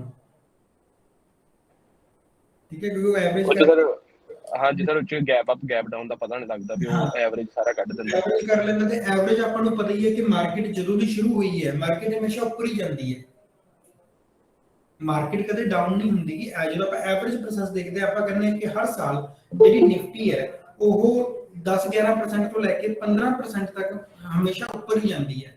तो जो वो एवरेज कड्डी जाती है, तो एवरेज हमेशा की कहती है जी मार्केट ऊपर जा रही है। ओके, आप गल कर रहे थे कि जी अपनी अज की गल हुई सी 17700 की पुट, देखो सर मार्केट ने तो बाद कितना रिकवर किया जी, मार्केट 421 तो चली गई 550 ते, 130 पॉइंट रिकवर किए है। हुण 130 पॉइंट वही चीज जी 330 तो हुण वापस मुड़ के जिहड़ा अपना आ गई है पुट, इसे करके आई है क्योंकि जो इधर हम पुट ने कदों बदलना सी, जो मार्केट डाउन सी, मार्केट डाउन सी उदों की सी उन्ने दी सी 330 दी सी, पर हुण मार्केट चढ़नी शुरू हुई, ठीक है, तो वो चीज ऑब्वियस है, फिर उन्हें डाउन जाना ही जाना सी। हुण आ चीज देखो इत्थे कितनी आ सेम एग्जैक्ट इसे मैं रेजिस्टेंस की गल कर रहा सीगा, इको पॉइंट पे आके बार-बार इको पॉइंट पे आके जी निफ्टी है और रेजिस्टेंस फेस कर रही है। प्रोफेसर जिद्दां ਉਹ ਕੱਲ 280 ਤੇ ਬੰਦ ਹੋਈ ਸੀ ਸਰ, ਉਹ 'ਚ ਥੀਟਾ ਡਿਕੇ ਵੀ ਹੋਇਆ, ਇਹ ਸਰ ਕਲੋਜ਼ ਜਿਹੜੀ ਆ ਗੈਪ ਡਾਊਨ ਓਪਨ ਹੋਈ ਮਾਰਕੀਟ ਜੇ ਆਪਾਂ ਦੇਖੀਏ। ਹਾਂਜੀ ਸਰ ਇਹਦੇ ਵਿੱਚ ਸਰ ਫਿਰ ਜਿਹੜੇ ਆਪਣਾ ਵੈਲਿਊ ਆਪਣੀ ਅੰਡਰਲਾਈਨ ਵਧੀ ਸਰ, ਉਹਦੇ ਕਰਕੇ ਆਪਣਾ ਫਿਰ ਪ੍ਰੀਮੀਅਮ ਵਧ ਗਿਆ, ਭਾਵੇਂ ਥੀਟਾ ਡਿਕੇ ਵੀ ਹੋਇਆ ਉਹਦੇ ਵਿੱਚ। ਜਾਂ ਉਹਦੇ ਵਿੱਚ ਹੋ ਸਕਦਾ ਕਿ ਆਈਵੀ ਵੱਧ, ਕਿਉਂਕਿ ਜਦੋਂ ਵੀ ਆਪਾਂ ਗੱਲ ਕੀਤੀ ਸੀ ਕਿ ਜਦੋਂ ਵੀ ਮਾਰਕੀਟ ਗਿਰਦੀ ਹੈ ਜਾਂ ਗੈਪ ਡਾਊਨ ਹੁੰਦੀ ਹੈ ਤਾਂ ਆਈਵੀ ਜ਼ਿਆਦਾ ਹੈਵੀ ਹੋ ਜਾਂਦੀ ਹੈ। ਮੇਬੀ ਉਹ ਇਹ ਹੋ ਸਕਦਾ ਕਿ ਇਦਾਂ ਹੋ ਜਾਂਦਾ ਹੈ ਕਿ ਆਈਵੀ ਜਦੋਂ ਇੱਕਦਮ ਗਿਰਦੀ ਹੈ, ਠੀਕ ਹੈ, ਤਾਂ ਉਹ ਆਈਵੀ ਵੱਧ ਗਈ, ਮਾਰਕੀਟ ਇੱਕਦਮ ਗਿਰੀ ਜਾਂ ਥੋੜਾ ਬਹੁਤ ਗੈਪ ਡਾਊਨ ਹੋਇਆ ਤਾਂ ਮਾਰਕੀਟ ਇੱਕਦਮ ਗਿਰ ਗਈ, ਤਾਂ ਉਹਦੇ ਨਾਲ ਕੀ ਹੋਇਆ ਆਈਵੀ ਹੈਵੀ ਹੋ ਗਈ। ਉਹ ਹੁਣ 2% ਵੀ ਆਈਵੀ ਹੈਵੀ ਹੋ ਗਈ, ਆਪਾਂ ਨੂੰ ਪਤਾ ਕਿ ਉਹਨੇ ਨਾਲ ਦੀ ਨਾਲ ਉਹਦਾ ਰੇਟ ਚੱਕ ਦੇਣਾ। ਤਾਂ ਕਈ ਵਾਰੀ ਇੱਕ ਤਾਂ ਮਾਰਕੀਟ ਵੈਸੇ ਡਾਊਨ ਹੋ ਗਈ, ਉਧਰੋਂ ਮਾਰਕੀਟ ਕਿਉਂਕਿ ਪੁੱਟ ਸੀ, ਮਾਰਕੀਟ ਡਾਊਨ ਹੋਈ ਤਾਂ ਉਹਨੇ ਵਧਣਾ ਹੀ ਸੀ, ਉੱਪਰੋਂ ਆਈਵੀ ਵੀ ਹੈਵੀ ਹੋ ਗਈ। ਹੁਣ ਦੋ ਚੀਜ਼ਾਂ ਨਾਲ ਰਲ ਗਈਆਂ ਤਾਂ ਉਹਨਾਂ ਨੇ ਥੀਟੇ ਨੂੰ ਪਿੱਛੇ ਛੱਡਤਾ।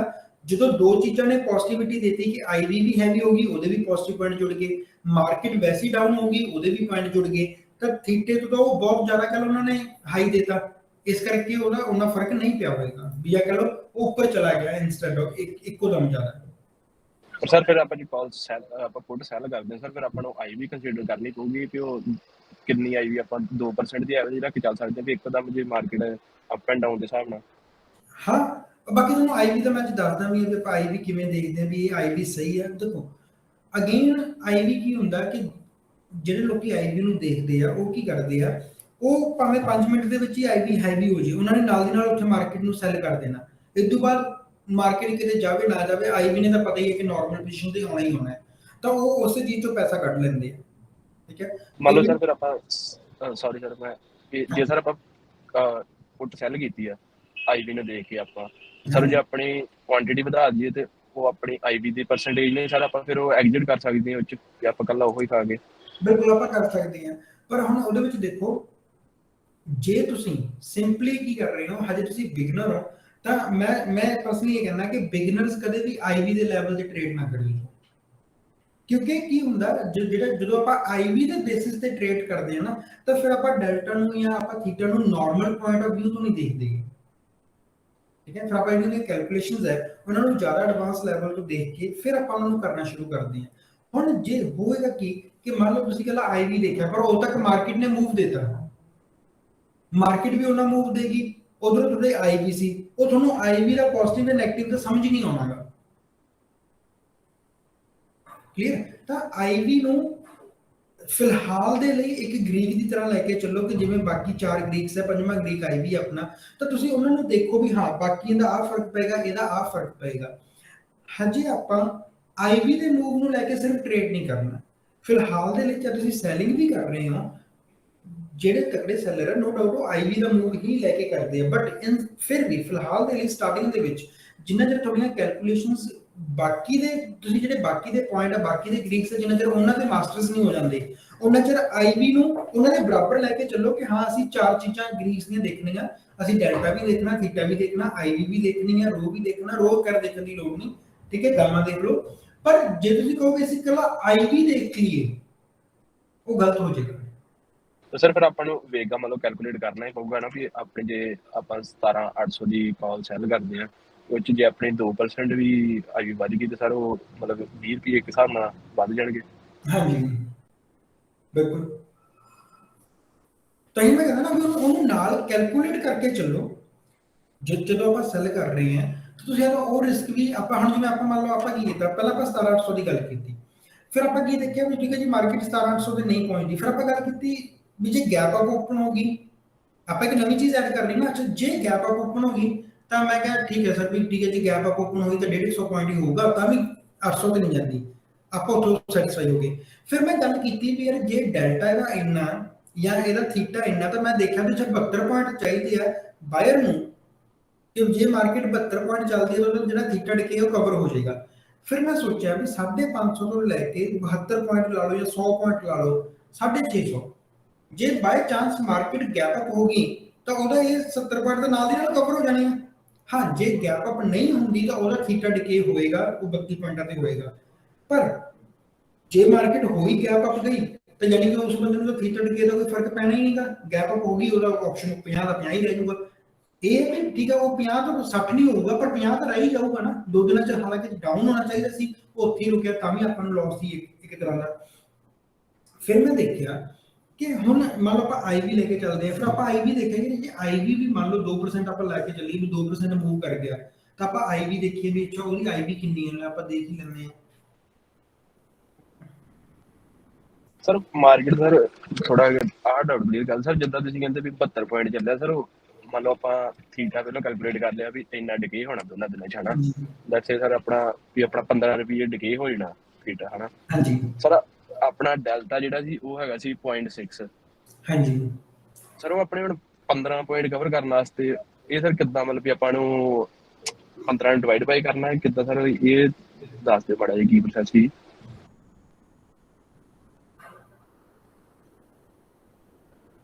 ਦੇਖੋ ਜਿੰਨਾ ਵੀ ਡਿਕੇ ਹੋਏਗਾ ਫॉर एग्जांपल ਆਪਾਂ 15 ਰੁਪਏ ਦੀ ਗੱਲ ਕੀਤੀ, ਠੀਕ ਹੈ, ਤਾਂ 15 ਡਿਵਾਈਡਡ ਬਾਈ ਜਿਹੜਾ ਡੈਲਟਾ ਹੈ, ਜਿੰਨਾ ਵੀ ਡਿਕੇ ਹੋਣਾ 15 ਰੁਪਏ ਉਹਨੂੰ ਡਿਵਾਈਡ ਕਰ ਦਿਓ ਜਿੰਨਾ ਵੀ ਆਪਣਾ ਡੈਲਟਾ 0.6 0.8 ਉਹਦੇ ਨਾਲ ਡਿਵਾਈਡ ਕਰ ਦਿਓ। ਹੁਣ ਮੰਨ ਲਓ ਜੇ ਆਪਣਾ 15 ਡੈਲਟਾ ਹੋ ਰਿਹਾ ਥੀਟਾ ਡਿਕੇ ਹੋ ਰਿਹਾ ਤੇ ਡੈਲਟਾ 0.6 ਹੈ, 15 ਨੂੰ ਜਦੋਂ ਤੁਸੀਂ ਡਿਵਾਈਡ ਕਰੋਗੇ ਡਿਵਾਈਡ 0.6 ਨਾਲ ਤਾਂ 25 ਆਨਸਰ ਆ ਜਾਏਗਾ, ਯਾਨੀ ਕਿ 25 ਪੁਆਇੰਟ ਮਾਰਕੀਟ ਨੂੰ ਚੱਲਣਾ ਪੈਣਾ ਹੈ ਆਪਦਾ ਥੀਟਾ ਡਿਕੇ ਕਵਰ ਕਰਨ ਦੇ ਲਈ। ਓਕੇ ਸਰ ਠੀਕ ਹੈ, ਹੁਣ ਜੇ ਆਪਾਂ ਗੱਲ ਕਰੀਏ ਜੀ ਕਿ ਥੀਟਾ ਡਿਕੇ ਹੈਗਾ 15, ਉਹਦਾ ਜਿਹੜਾ ਡੈਲਟਾ ਹੈਗਾ ਉਹ ਹੈਗਾ 0.25, ਤਾਂ ਯਾਨੀ ਕਿ 60 ਜਿਹੜੇ ਪੁਆਇੰਟ ਹੈ ਮਾਰਕੀਟ ਨੂੰ ਚੱਲਣੇ ਪੈਣੇ ਥੀਟਾ ਡਿਕੇ ਕਵਰ ਕਰਨ ਦੇ ਲਈ। ਹੁਣ ਆਪਾਂ ਇੱਥੇ ਦੇਖਿਆ ਕਿ ਥੀਟਾ ਡਿਕੇ ਹੈਗਾ ਜੀ -9, ਠੀਕ ਹੈ 9, ਤੇ ਇਹਦਾ ਜਿਹੜਾ ਡੈਲਟਾ ਹੈਗਾ ਉਹ ਹੈਗਾ 0.26, ਤੇ ਯਾਨੀ ਕਿ ਮਾਰਕੀਟ ਨੂੰ 34.61 ਉਹੀ 35 ਪੁਆਇੰਟ ਚੱਲਣੇ ਪੈਣੇ ਆ। 35 ਤੇ 35 70 ਕਿਉਂਕਿ ਆਪਾਂ 2 ਦਿਨ ਦਾ ਲੈ ਕੇ ਚੱਲ ਰਹੇ ਹਾਂ। ਹੁਣ 2 ਦਿਨ ਦਾ ਲੈ ਕੇ ਚੱਲ ਰਹੇ ਹਾਂ ਤਾਂ ਇਹ ਹੈ ਕਿ ਅੱਜ ਜੇ -9 ਹੈ ਤਾਂ ਕੱਲ ਹੋ ਸਕਦਾ ਹੈ ਕਿ 9.50 ਹੋ ਜੀ, ਕਿਉਂਕਿ ਆਪਾਂ ਨੂੰ ਪਤਾ ਕਿ ਹਰ ਰੋਜ਼ ਜਿਹੜਾ ਡਿਕੇ ਉਹ ਵੱਧਦਾ ਜਾਂਦਾ ਹੈ। ਤਾਂ ਆਪਾਂ ਐਵਰੇਜ ਲਾ ਲੈਂਦੇ ਹਾਂ ਵੀ ਚਲੋ 9.50 ਲਾ ਲੈਂਦੇ ਹਾਂ ਜਾਂ 9 ਤੇ 10 ਹਨਾ, ਤਾਂ ਐਵਰੇਜ ਆਪਾਂ ਜੇ 9.50 ਲੈ ਕੇ ਚੱਲੀਏ ਡਿਵਾਈਡ ਬਾਈ 0.26 ਤਾਂ ਮਾਰਕੀਟ ਸਰ 36.5 ਪੁਆਇੰਟ ਚੱਲੂਗੀ ਤਾਂ ਰਿਕਵਰ ਹੋਊਗਾ। ਹੁਣ ਕਿਉਂਕਿ 2 ਦਿਨਾਂ ਦੀ ਗੱਲ ਹੈ ਤਾਂ 36 ਵਿੱਚ ਹੋਰ ਜੋੜ ਲਓ, ਉਹੀ 72 73 ਪੁਆਇੰਟ ਮਾਰਕੀਟ ਚੱਲੂਗੀ ਤਾਂ ਕਵਰ ਹੋਣਾ ਥੀਟਾ ਡਿਕੇ ਇਕੱਲਾ। ਤੁਹਾਨੂੰ ਕੀ ਲੱਗਦਾ ਕਿ ਸੋਮਵਾਰ ਮਾਰਕੀਟ ਗੈਪ ਅਪ ਹੋਏਗੀ? ਸਰ ਉਹੀ ਅੱਜ ਸ਼ਾਮ ਨੂੰ ਪਤਾ ਲੱਗੂਗਾ ਸਰ। ਜਿੱਦਾਂ ਇੱਕ ਏਸ਼ੀਆ ਦਾ ਵੀ ਸਰ ਸੇਮ ਹੀ ਮਾਰਕੀਟ ਚੱਲਦੀ ਹੈ, ਏਸ਼ੀਆ ਵੀ ਡਾਊਨ ਸੀ, ਅੱਜ ਸਰ ਆਪਣੀ ਗੈਪ ਅਪ ਡਾਊਨ ਹੋਈ ਹੈ। अब जे मैं कਹਾਂ सर कि शाम ਨੂੰ ਪਤਾ ਲੱਗੂਗਾ, ਫਿਰ ਸ਼ਾਮ ਨੂੰ ਆਪਾਂ ਆਰਡਰ ਨਹੀਂ ਨਾ ਲਾ ਸਕਦੇ। ਆਰਡਰ ਤਾਂ ਮੈਂ ਅੱਜ 3:30 ਤੋਂ ਪਹਿਲਾਂ ਲਾਉਣਾ ਹੈ। ਉਹ ਚੀਜ਼ਾਂ ਨੂੰ ਮਾਈਨਸ ਕਰ ਦਿਓ ਤੁਸੀਂ ਆਪਦੇ ਵਿਊ ਨਾਲ ਜਾਂ ਆਪਦੇ ਚਾਰਟ ਪੈਟਰਨ ਦੇ ਨਾਲ ਦੇਖੋ ਕਿ ਕੀ ਮਾਰਕੀਟ ਜੋ ਸਿਨੈਰੀਓ ਚੱਲ ਰਿਹਾ ਹੈ ਮਾਰਕੀਟ ਦੇ ਵਿੱਚ ਹੁਣ ਆ ਜੋ ਚੀਜ਼ ਚੱਲ ਰਹੀ ਹੈ, ਦੱਸੋ ਮਾਰਕੀਟ ਗੈਪ ਅਪ ਓਪਨ ਹੋਏਗੀ ਕਿ ਨਹੀਂ ਹੋਏਗੀ? ਆਪਾਂ ਨੂੰ ਡੇ ਦੀ ਕੈਂਡਲ ਤੇ ਲਗਾ ਕੇ ਦੇਖ ਲੈਂਦੇ ਆ।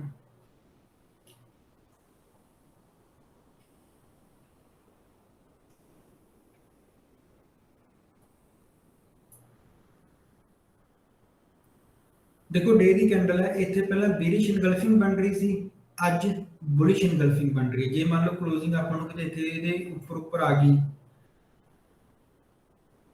524.25 के ऊपर कितने ना कितने क्लोजिंग आ गई तो अपनी जी कैंडल है बुलिश इनगल्फिंग बन जानी है।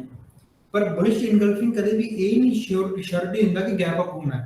हाँ ये है कि मार्केट ऊपर जाऊगी अपन को पता है, बट कभी भी बुलिश। हम एक चीज और देखो मार्केट की होया इतने गैप अप हुई सी, ਅਸੀਂ ਸਟਿਲ ਹਜੇ ਡਰ ਰਹੇ ਹਾਂ ਕਿ ਮਾਰਕੀਟ ਹੈ ਗੈਪ ਫਿਲ ਕਰਨ ਆਈ ਨਹੀਂ।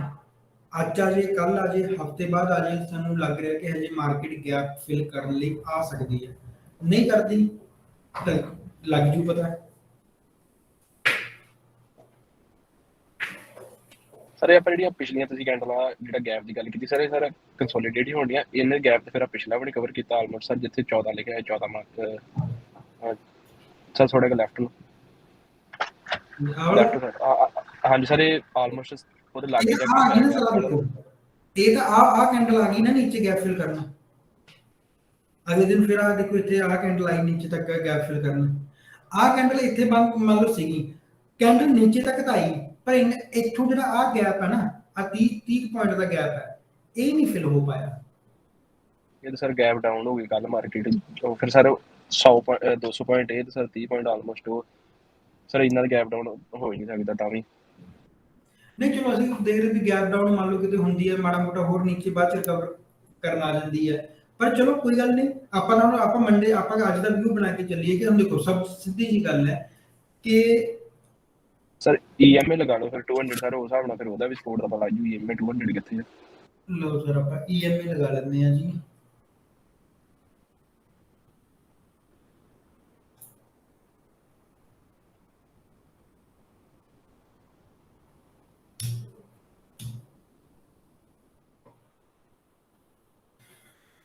लो सर ये अपनी 200 EMA जी डेली कैंडल लगी हुई है, 200 EMA चल रही है, ठीक है। तो हुण तुसीं ये लाइन देख के दसो मैनूं भी जो आपां इन्नियां लाइन देख रहे हैं तो आपां नूं पता कि लास्ट कुछ सैशंस तो की है जिहड़ी मार्केट है कंसोलिडेशन च है। तो आ देखो अपनी लाइन ना कोई बहुत ही बुलिश शो नजर आ रही है आपां, ना कोई बड़ी बेरिश शो हो रही है। जे तो पिछों देखिए तो परफॉर्मेंस की गल है, देखो बुलिश नजर आ रही है, पर जे हुण दे near by the trading sessions देखिए तो मार्केट ना बुलिश है ना बेरिश है, उठी ही मूव कर रही है। सर जी अपन रेजिस्टेंस लाइन वही है फिर 17,690 के तक ऊपर रेजिस्टेंस है, थल्ले सर फ्लोडे दी 17,400 के है सर पहला तो 17,500 ਤੇ ਰਜਿਸਟਰ 550 ਤੇ ਰਜਿਸਟੈਂਸ ਸੀ, 500 ਤੇ ਰਜਿਸਟੈਂਸ ਸੀ। ਆਪਣਾ ਆਪਸ਼ਨ ਚੇਂਜ ਮੈਂ ਤੁਹਾਨੂੰ ਦਿਖਾਵਾਂ 17,500 17,500 ਦੇ ਉੱਪਰ ਪਹਿਲਾਂ ਕੀ ਸੀਗਾ ਆ ਜਿਹੜੀ ਇਹ ਤੁਹਾਨੂੰ ਰੈਡ ਨਜ਼ਰ ਆ ਰਹੀ ਹੈ ਇਹਦਾ ਮਤਲਬ ਹੁੰਦਾ ਰੈਜ਼ਿਸਟੈਂਸ, ਜਿਹੜੀ ਇਹ ਤੁਹਾਨੂੰ ਗ੍ਰੀਨ ਨਜ਼ਰ ਆ ਰਹੀ ਹੈ ਇਹਦਾ ਮਤਲਬ ਹੁੰਦਾ ਸਪੋਰਟ। यानी कि ऊपर ਜਿਹੜਾ ਆਪਾਂ ਜਦੋਂ ਆਪਾਂ ਦੇਖਦੇ ਹਾਂ ਨਾ, ਜੇ ਕੋਈ ਬੰਦਾ ਮੰਨ ਲਓ ਵੈਸੇ ਦੇਖਣਾ ਚਾਹੁੰਦਾ ਕਿ ਸਪੋਰਟ ਤੇ ਰੈਜ਼ਿਸਟੈਂਸ ਕਿੱਥੇ ਆ, ਆਪਾਂ ਆਪਸ਼ਨ ਚੇਨ ਨੂੰ ਦੇਖ ਕੇ ਵੀ ਸਪੋਰਟ ਤੇ ਰੈਜ਼ਿਸਟੈਂਸ ਦਾ ਪਤਾ ਕਰ ਸਕਦੇ ਹਾਂ। ਆਪਾਂ ਦੇਖਿਆ ਕਿ ਇੱਥੇ 60 ਲੱਖ ਬੰਦਿਆਂ ਨੇ ਸਪੋਰਟ ਦਿੱਤੀ ਹੋਈ ਹੈ ਤੇ 52 ਲੱਖ ਬੰਦਿਆਂ ਨੇ ਰੈਜ਼ਿਸਟੈਂਸ ਦਿੱਤੀ ਹੋਈ ਹੈ।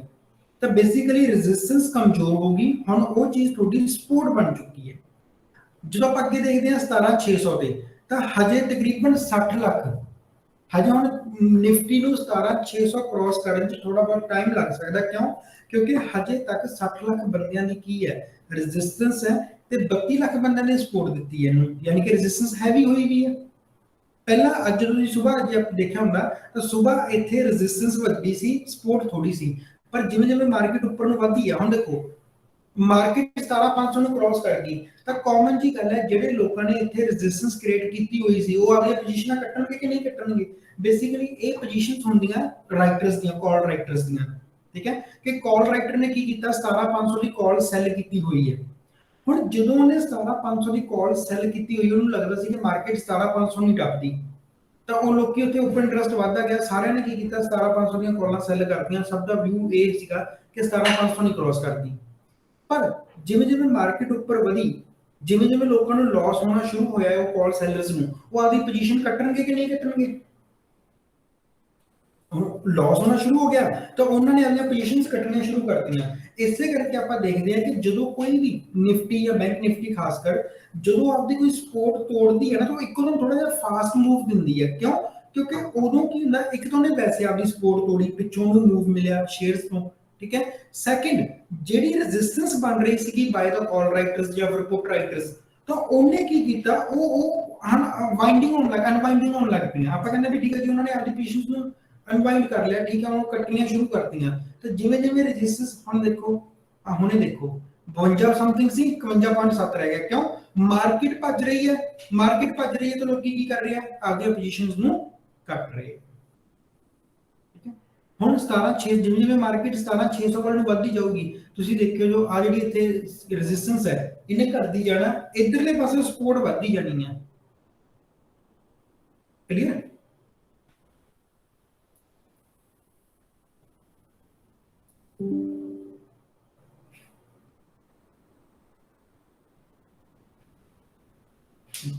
ਮਾਰਕੀਟ 17588 ਤੱਕ ਜਾਈ ਹੈ। ਜੇ ਇੱਕ ਵਾਰੀ 600 ਨੂੰ ਟੱਚ ਕਰ ਗਈ ਤਾਂ ਜਿਹੜੀਆਂ 600 ਵਾਲੀਆਂ ਸਾਰੀਆਂ ਰੈਜ਼ਿਸਟੈਂਸ ਪਈਆਂ ਹੈਗੀਆਂ 17600 ਤੇ, ਇਹ ਘਟ ਕੇ 55 ਤੇ ਆ ਜਾਣਗੀਆਂ, ਠੀਕ ਹੈ। ਉਹ ਦੁਬਾਰਾ ਫਿਰ 600 ਨੂੰ ਟੱਚ ਕਰਕੇ ਆ ਗਈ, ਉਹ 2-3 ਲੱਖ ਹੋਰ ਘਟ ਜਾਊਗਾ। ਆਪਾਂ ਕਹਿੰਦੇ ਨਾ ਵੀ ਸਪੋਰਟ ਜੀ ਵੀਕ ਹੋ ਗਈ ਜਾਂ ਰੈਜ਼ਿਸਟੈਂਸ ਵੀਕ ਹੋ ਗਿਆ, ਵਾਰੀ-ਵਾਰੀ ਮਾਰਕੀਟ ਉੱਥੇ ਉਹਨੂੰ ਟੱਚ ਕਰ ਰਹੀ ਹੈ, ਤਾਂ ਇਹ ਚੀਜ਼ ਦਾ ਫਰਕ ਪੈਂਦਾ ਹੈ। ਮੰਨ ਲਓ ਕਿਸੇ ਨੇ ਫਿਊਚਰ ਬਾਈ ਕੀਤਾ ਹੋਇਆ, ਕਿਸੇ ਨੇ ਕਾਲਸ ਸੈਲ ਕੀਤੀਆਂ ਜਾਂ ਪੁੱਟ ਸੈਲਸ ਕੀਤੀਆਂ, ਤਾਂ ਜਿਵੇਂ ਜਿਵੇਂ ਤੁਹਾਡੇ ਅਨਫੇਵਰ ਦੇ ਵਿੱਚ ਟ੍ਰੇਡ ਜਾਂਦਾ, ਤੁਸੀਂ ਇਹਦੀਆਂ ਪੋਜੀਸ਼ਨਸ ਕੱਟਣੀਆਂ ਸ਼ੁਰੂ ਕਰ ਦਿੰਦੇ। ਤੁਸੀਂ ਰੋਕ ਲਾਈ ਹੋਈ ਸੀਗੀ, ਠੀਕ ਹੈ, ਰੋਕ ਲੱਗੀ ਹੋਈ ਸੀਗੀ, ਮਾਰਕੀਟ ਨੂੰ ਟਫ ਸੀਗਾ ਉੱਥੇ ਤੱਕ ਜਾਣਾ, ਪਰ ਮਾਰਕੀਟ ਨੇ ਹੌਸਲਾ ਕੀਤਾ, ਉੱਥੇ ਤੱਕ ਜਾਣਾ ਸ਼ੁਰੂ ਕੀਤਾ, ਫਿਰ ਤੁਸੀਂ ਵੀ ਆਪਣੀਆਂ ਪੋਜੀਸ਼ਨਸ ਕੱਟ ਕੇ ਪਾਸੇ ਹੋ ਜਾਂਦੇ ਹੋ, ਚਲੋ ਛੱਡੋ ਯਾਰ, ਮਾਰਕੀਟ ਤੱਕ ਪਹੁੰਚ ਹੀ ਗਈ ਹੈ।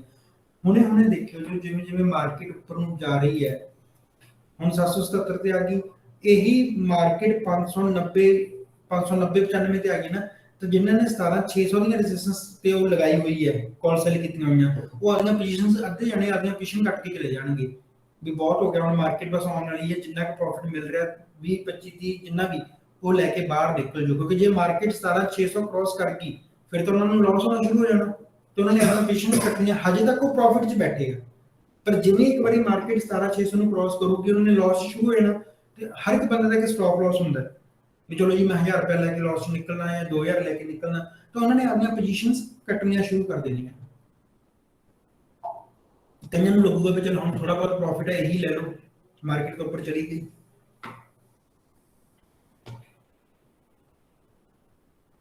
ਸਰ ਤਾਂ ਹੀ ਫਿਰ ਜਦੋਂ ਰੈਜ਼ਿਸਟੈਂਸ ਟੁੱਟਦਾ ਉਦੋਂ ਸਰ ਮਾਰਕੀਟ ਇੱਕਦਮ ਅਪ ਜਾਂ ਸਰ ਡਾਊਨ, ਮੈਨੂੰ ਕਨਫਿਊਜ਼ਨ, ਕਿਉਂਕਿ ਸਰ ਸਟਾਪ ਲਾਸ ਜਦੋਂ ਹਿੱਟ ਕਰਨਾ ਜ਼ਿਆਦਾ ਸ਼ੁਰੂ ਕਰ ਦਿੰਦਾ ਸਰ। ਸੇਮ ਜੇ ਕ੍ਰਿਪਟੋ ਜੀ ਹੁੰਦੀ ਹੈ ਆਪਣੀ, ਜਦੋਂ ਮਾਰਕੀਟ ਡਿੱਗਦੀ ਹੈ ਉਹ ਸਰ ਮਾਰਕੀਟ ਮੰਨ ਲਓ 3-4 ਦਿਨ ਹੋ ਗਏ, ਮਾਰਕੀਟ ਉਸ ਰੈਜ਼ਿਸਟੈਂਸ ਨੂੰ ਤੋੜ ਨਹੀਂ ਸੀ ਪਾ ਰਹੀ, ਹੌਲੀ ਹੌਲੀ ਫਿਰ ਟੱਚ ਕੀਤਾ, ਫਿਰ ਟੱਚ ਕੀਤਾ, ਫਿਰ ਟੱਚ ਕੀਤਾ, ਤਾਂ ਆਪਾਂ ਕਹਿੰਦੇ ਜੀ ਸਪੋਰਟ ਵੀਕ ਹੁੰਦੀ ਜਾ ਰਹੀ ਹੈ, ਰੈਜ਼ਿਸਟੈਂਸ ਵੀਕ ਹੁੰਦਾ ਜਾ ਰਿਹਾ, ਠੀਕ ਹੈ। ਹੁਣ ਮੰਨ ਲਓ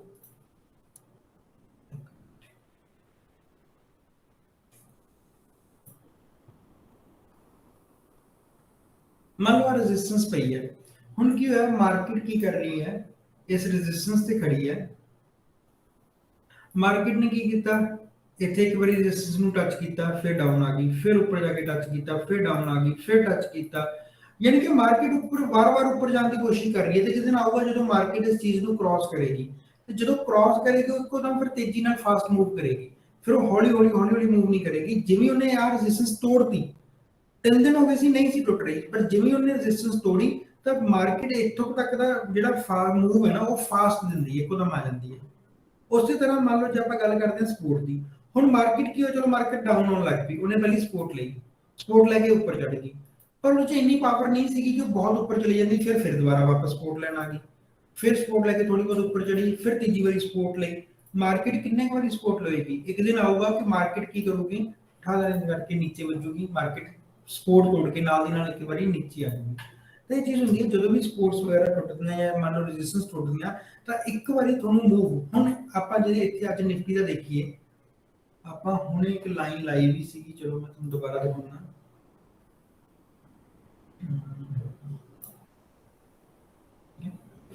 ਦੇਖੋ ਮਾਰਕੀਟ ਅੱਧੇ ਘੰਟੇ ਦੀ ਕੈਂਡਲ ਸੀਗੀਆਂ, ਮਾਰਕੀਟ ਵਾਰ-ਵਾਰ ਇੱਥੇ ਰੈਜ਼ਿਸਟੈਂਸ ਫੇਸ ਕਰ ਰਹੀ ਸੀ, ਪਰ ਜਿਵੇਂ ਹੀ ਮਾਰਕੀਟ ਨੇ ਰੈਜ਼ਿਸਟੈਂਸ ਤੋੜੀ, ਉਹੀ ਅੱਧੇ ਘੰਟੇ ਦੀ ਕੈਂਡਲ ਜਿਹੜੀਆਂ ਇੱਥੇ ਨਿੱਕੀਆਂ ਬਣ ਰਹੀਆਂ ਸੀ, ਦੇਖੋ ਇਹਨੂੰ ਆਪਾਂ ਹੁਣ ਹੋਰ ਜੇ ਮੈਨੂੰ ਬ੍ਰੇਕ ਡਾਊਨ ਕਰਦੇ ਹਾਂ, ਠੀਕ ਹੈ। ਮਾਰਕੀਟ ਨੇ ਰੈਜ਼ਿਸਟੈਂਸ ਤੋੜੀ, 15 ਮਿੰਟਾਂ 'ਚ ਮਾਰਕੀਟ ਇੱਥੇ, ਅਗਲੇ 15 ਮਿੰਟਾਂ 'ਚ 10 ਮਿੰਟਾਂ 'ਚ ਮਾਰਕੀਟ ਇੱਥੇ ਤੱਕ ਜਾਈ, ਇੱਕੋਦਮ ਸਪੀਡ ਫੜੀ। ਤਾਂ ਇਹ ਚੀਜ਼ ਹੁੰਦੀ ਹੈ ਜਦੋਂ ਵੀ ਰੈਜ਼ਿਸਟੈਂਸ ਜਾਂ ਸਪੋਰਟ ਟੁੱਟਦੀ ਹੈ, ਚਾਹੇ ਫਿਰ ਮਾਰਕੀਟ ਨੀਚੇ ਨੂੰ ਜਾਵੇ ਚਾਹੇ ਉੱਪਰ ਨੂੰ ਜਾਵੇ, ਉਹ ਜਲਦੀ ਮੂਵ ਕਰਦੀ ਹੈ। ਹਾਂ ਉਹਨੂੰ ਇੱਥੇ ਤੱਕ ਜਾਈ, ਇਸ ਤੋਂ ਬਾਅਦ ਉਹਨੇ ਆਪਣੀ ਸਪੀਡ ਸਲੋ ਕਰ ਲੈਣੀ ਹੈ, ਇਸ ਤੋਂ ਬਾਅਦ ਹੌਲੀ ਚੱਲੂਗੀ ਜਾਂ ਗਿਰੂਗੀ, ਪਰ ਇੱਕ ਵਾਰੀ ਤਾਂ ਤੇਜ਼ੀ ਨਾਲ ਭੱਜਦੀ ਹੈ।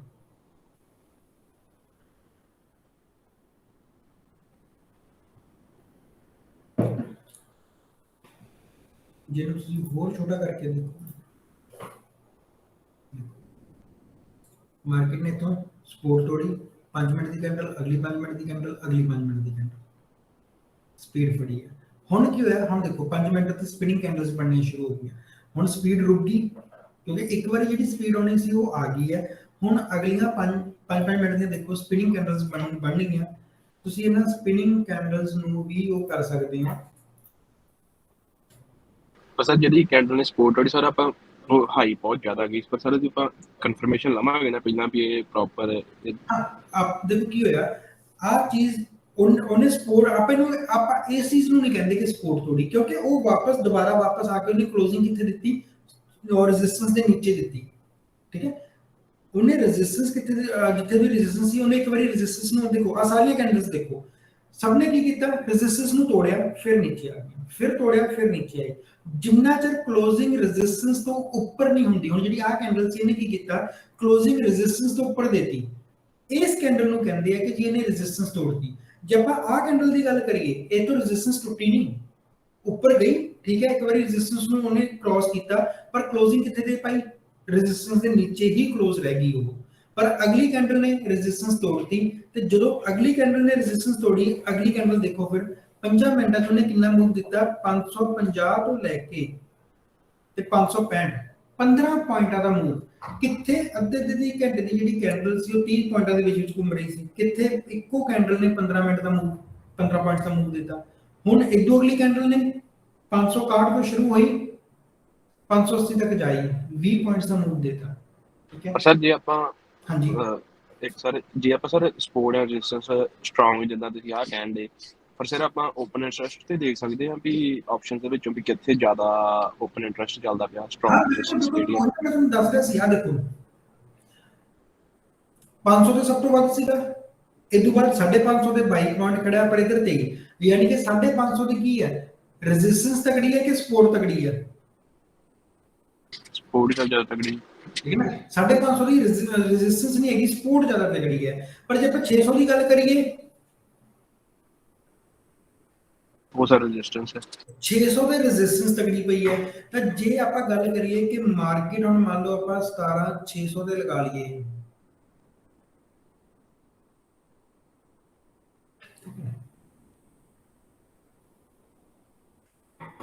ਹੁਣ ਜਿਹੜੀ ਇਹ ਮਾਰਕੀਟ ਦੀ 17600 ਦੀ ਰੈਜ਼ਿਸਟੈਂਸ ਹੈ, ਇਹ ਤਕੜੀ ਰੈਜ਼ਿਸਟੈਂਸ ਹੈ।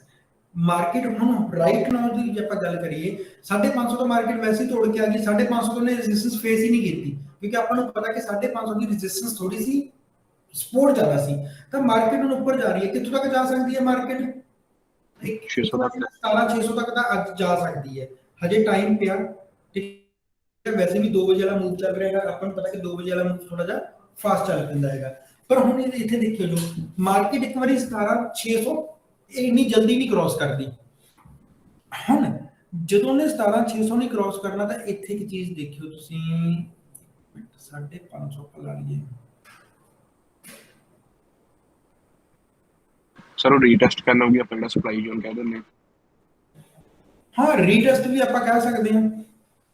ठीक, मार्केट 550 से 600 तक गई, इस बाद की करना उन्हें 550 तो उन्हें वैसे भी 500 वाली सपोर्ट सी 17,500 की, ਹੁਣ ਜੇ ਦੁਬਾਰਾ ਕਿਤੇ ਸਪੋਰਟ ਲੈਣ ਆਏਗੀ ਤਾਂ 550 ਤੋਂ ਸਪੋਰਟ ਲੈ ਕੇ ਵਾਪਸ ਮੁੜ ਜਾਏਗੀ, ਕਿਉਂਕਿ ਆਪਾਂ ਨੂੰ ਪਤਾ ਕਿ ਹੁਣ ਉਹਦੇ ਕੋਲ ਇੱਕ ਸਪੋਰਟ 550 ਦੇ ਉੱਪਰ ਪਈ ਹੈ। ਪਹਿਲਾਂ ਉਹਨੇ ਕੀ ਕੀਤਾ, ਆਹੀ 550 ਨੂੰ ਥੋੜਾ ਜਿਹਾ ਰੈਜ਼ਿਸਟੈਂਸ ਫੇਸ ਕੀਤੀ, ਇਸ ਤੋਂ ਬਾਅਦ ਉਸੇ ਨੇ ਇਹਨੂੰ ਸਪੋਰਟ ਬਣਾ ਲੈਣਾ, ਸਪੋਰਟ ਬਣਾ ਕੇ ਉਹਨੇ ਉੱਪਰ ਜਾਣਾ। ਤਾਂ ਅੱਜ ਦੀ ਟਾਈਮ ਦੇ ਵਿੱਚ ਆਪਾਂ ਅੱਜ ਹੁਣੇ ਜਦੋਂ ਆਪਣੀ ਕਲਾਸ ਸਟਾਰਟ ਹੋਈ ਹੈ, ਮਾਰਕੀਟ ਹਜੇ ਇੱਥੇ ਫਿਰਦੀ ਸੀ, ਆਪਾਂ ਸਟਾਰਟਿੰਗ 'ਚ ਦੇਖਿਆ ਸੀਗਾ। ਹੁਣ ਆਪਾਂ ਨੂੰ ਇੰਨਾ ਮੂਵ ਮਾਰਕੀਟ ਨੇ ਦਿੱਤਾ, ਆਪਾਂ ਕਾਲ ਬਾਈ ਕਰ ਸਕਦੇ ਸੀ, ਪਰ ਚਲੋ ਨਹੀਂ ਕੋਈ ਗੱਲ ਨਹੀਂ, ਪਰ ਆਪਾਂ ਹੁਣ ਵਿਊ ਬਣਾਉਣਾ, ਆਪਾਂ ਸੈਟਰਡੇ ਸੰਡੇ ਦਾ ਆਪਾਂ ਕਾਲ ਸੈਲ ਕਰਨੀ ਹੈ। ਜੇ ਮਾਰਕੀਟ ਅੱਜ 17,600 ਤੇ ਜਾ ਚਲੀ ਜਾਂਦੀ ਹੈ, ਕਲੋਜ਼ਿੰਗ 600 ਦੇ ਨੇੜੇ ਤੇੜੇ ਦੇ ਜਾਂਦੀ ਹੈ, ਤਾਂ ਹੁਣ ਦੱਸੋ ਤੁਹਾਡਾ 17,800 ਦਾ ਵਿਊ ਹੈ ਕਿ ਨਹੀਂ ਹੈ? ਹੈ ਸਰ। ਮਾਰਕੀਟ 17,800 ਕ੍ਰੋਸ ਨਹੀਂ ਕਰਦੀ ਮੰਡੇ ਜੀ। ਸਰ ਮਾਰਕੀਟ ਉਹ ਆਪਣਾ ਡੀਕੇ ਕੰਮ ਕਰ ਲੈਣਾ ਹੁਣ, ਜੇ ਤੇ ਇਦਾਂ ਗੈਪ ਅਪ ਤੇ ਨਹੀਂ ਨਾ ਹੋ ਚੱਲਿਆ ਆਪਣਾ 2 ਦਿਨਾਂ ਦੇ ਵਿੱਚ। 2 ਦਿਨਾਂ ਦੇ ਵਿੱਚ ਗੱਲ ਸਿਰਫ ਆਪਾਂ ਕਿੱਥੋਂ ਡਰ ਰਹੇ ਹਾਂ? ਗੈਪ ਅਪ ਤੋਂ। ਵੈਸੇ ਜੇ ਦੇਖਿਆ ਜਾਵੇ ਤਾਂ ਮਾਰਕੀਟ ਕਾਮਨ ਜੀ ਗੱਲ ਹੈ, ਮਾਰਕੀਟ ਦਾ ਬੰਦਾ 17,800 ਤੱਕ ਤਾਂ ਜਾਣੀ ਨਹੀਂ ਗੀ, ਇਹ ਤਾਂ ਆਪਾਂ ਨੂੰ ਪਤਾ ਹੀ ਹੈ, ਠੀਕ ਹੈ। ਪਰ ਬਸ ਬਾਈ ਚਾਂਸ ਆਪਾਂ ਡਰ ਕਿਸ ਚੀਜ਼ ਤੋਂ ਰਹੇ ਹਾਂ ਕਿ ਗੈਪ ਅਪ ਨਾ ਹੋ ਜੇ। ਪਰ ਜੇ ਗੈਪ ਅਪ 100 ਪੁਆਇੰਟ ਦਾ ਹੁੰਦਾ ਤਾਂ ਠੀਕ ਹੈ, ਕਿਉਂਕਿ ਆਪਾਂ ਨੂੰ ਪਤਾ 72-73 ਪੁਆਇੰਟ ਆ, ਥੋੜਾ ਬਹੁਤ ਲਾਸ ਹੋਏਗਾ। ਜੇ ਗੈਪ ਅਪ 200 ਪੁਆਇੰਟ ਦਾ ਹੋ ਜਾਂਦਾ, ਹੁਣ ਦੇਖੋ 72 ਪੁਆਇੰਟ ਤਾਂ ਠੀਕ ਟਕੇ ਨਹੀਂ ਖਾ ਲਏ। ਜੇ ਗੈਪ ਅਪ ਹੋ ਜਾਂਦਾ ਜੀ 200 ਪੁਆਇੰਟ ਦਾ, ਉਹਦਾ ਸੀਗਾ ਡੈਲਟਾ ਸੀ 0.26, ਤਾਂ 52 ਰੁਪਏ ਆਪਸ਼ਨ ਪ੍ਰੀਮੀਅਮ ਵੱਧ ਜੂਗਾ। ਨਾ ਆਪਾਂ ਆਈਵੀ ਛੇੜੀ, ਨਾ ਕੋਈ ਗਾਮਾ ਛੇੜਿਆ, ਕੁਛ ਨਹੀਂ, ਤਾਂ ਸਿੰਪਲ ਜੀ ਗੱਲ ਹੈ ਕਿ ਜਿਹੜਾ ਆਪਾਂ 52 ਰੁਪਏ ਹੈ ਉਹ ਵੱਧ ਜਾਣਾ ਹੈਗਾ, ਆਪਸ਼ਨ ਪ੍ਰੀਮੀਅਮ ਜਿਹੜਾ ਵੱਧ ਜਾਣਾ ਹੈਗਾ।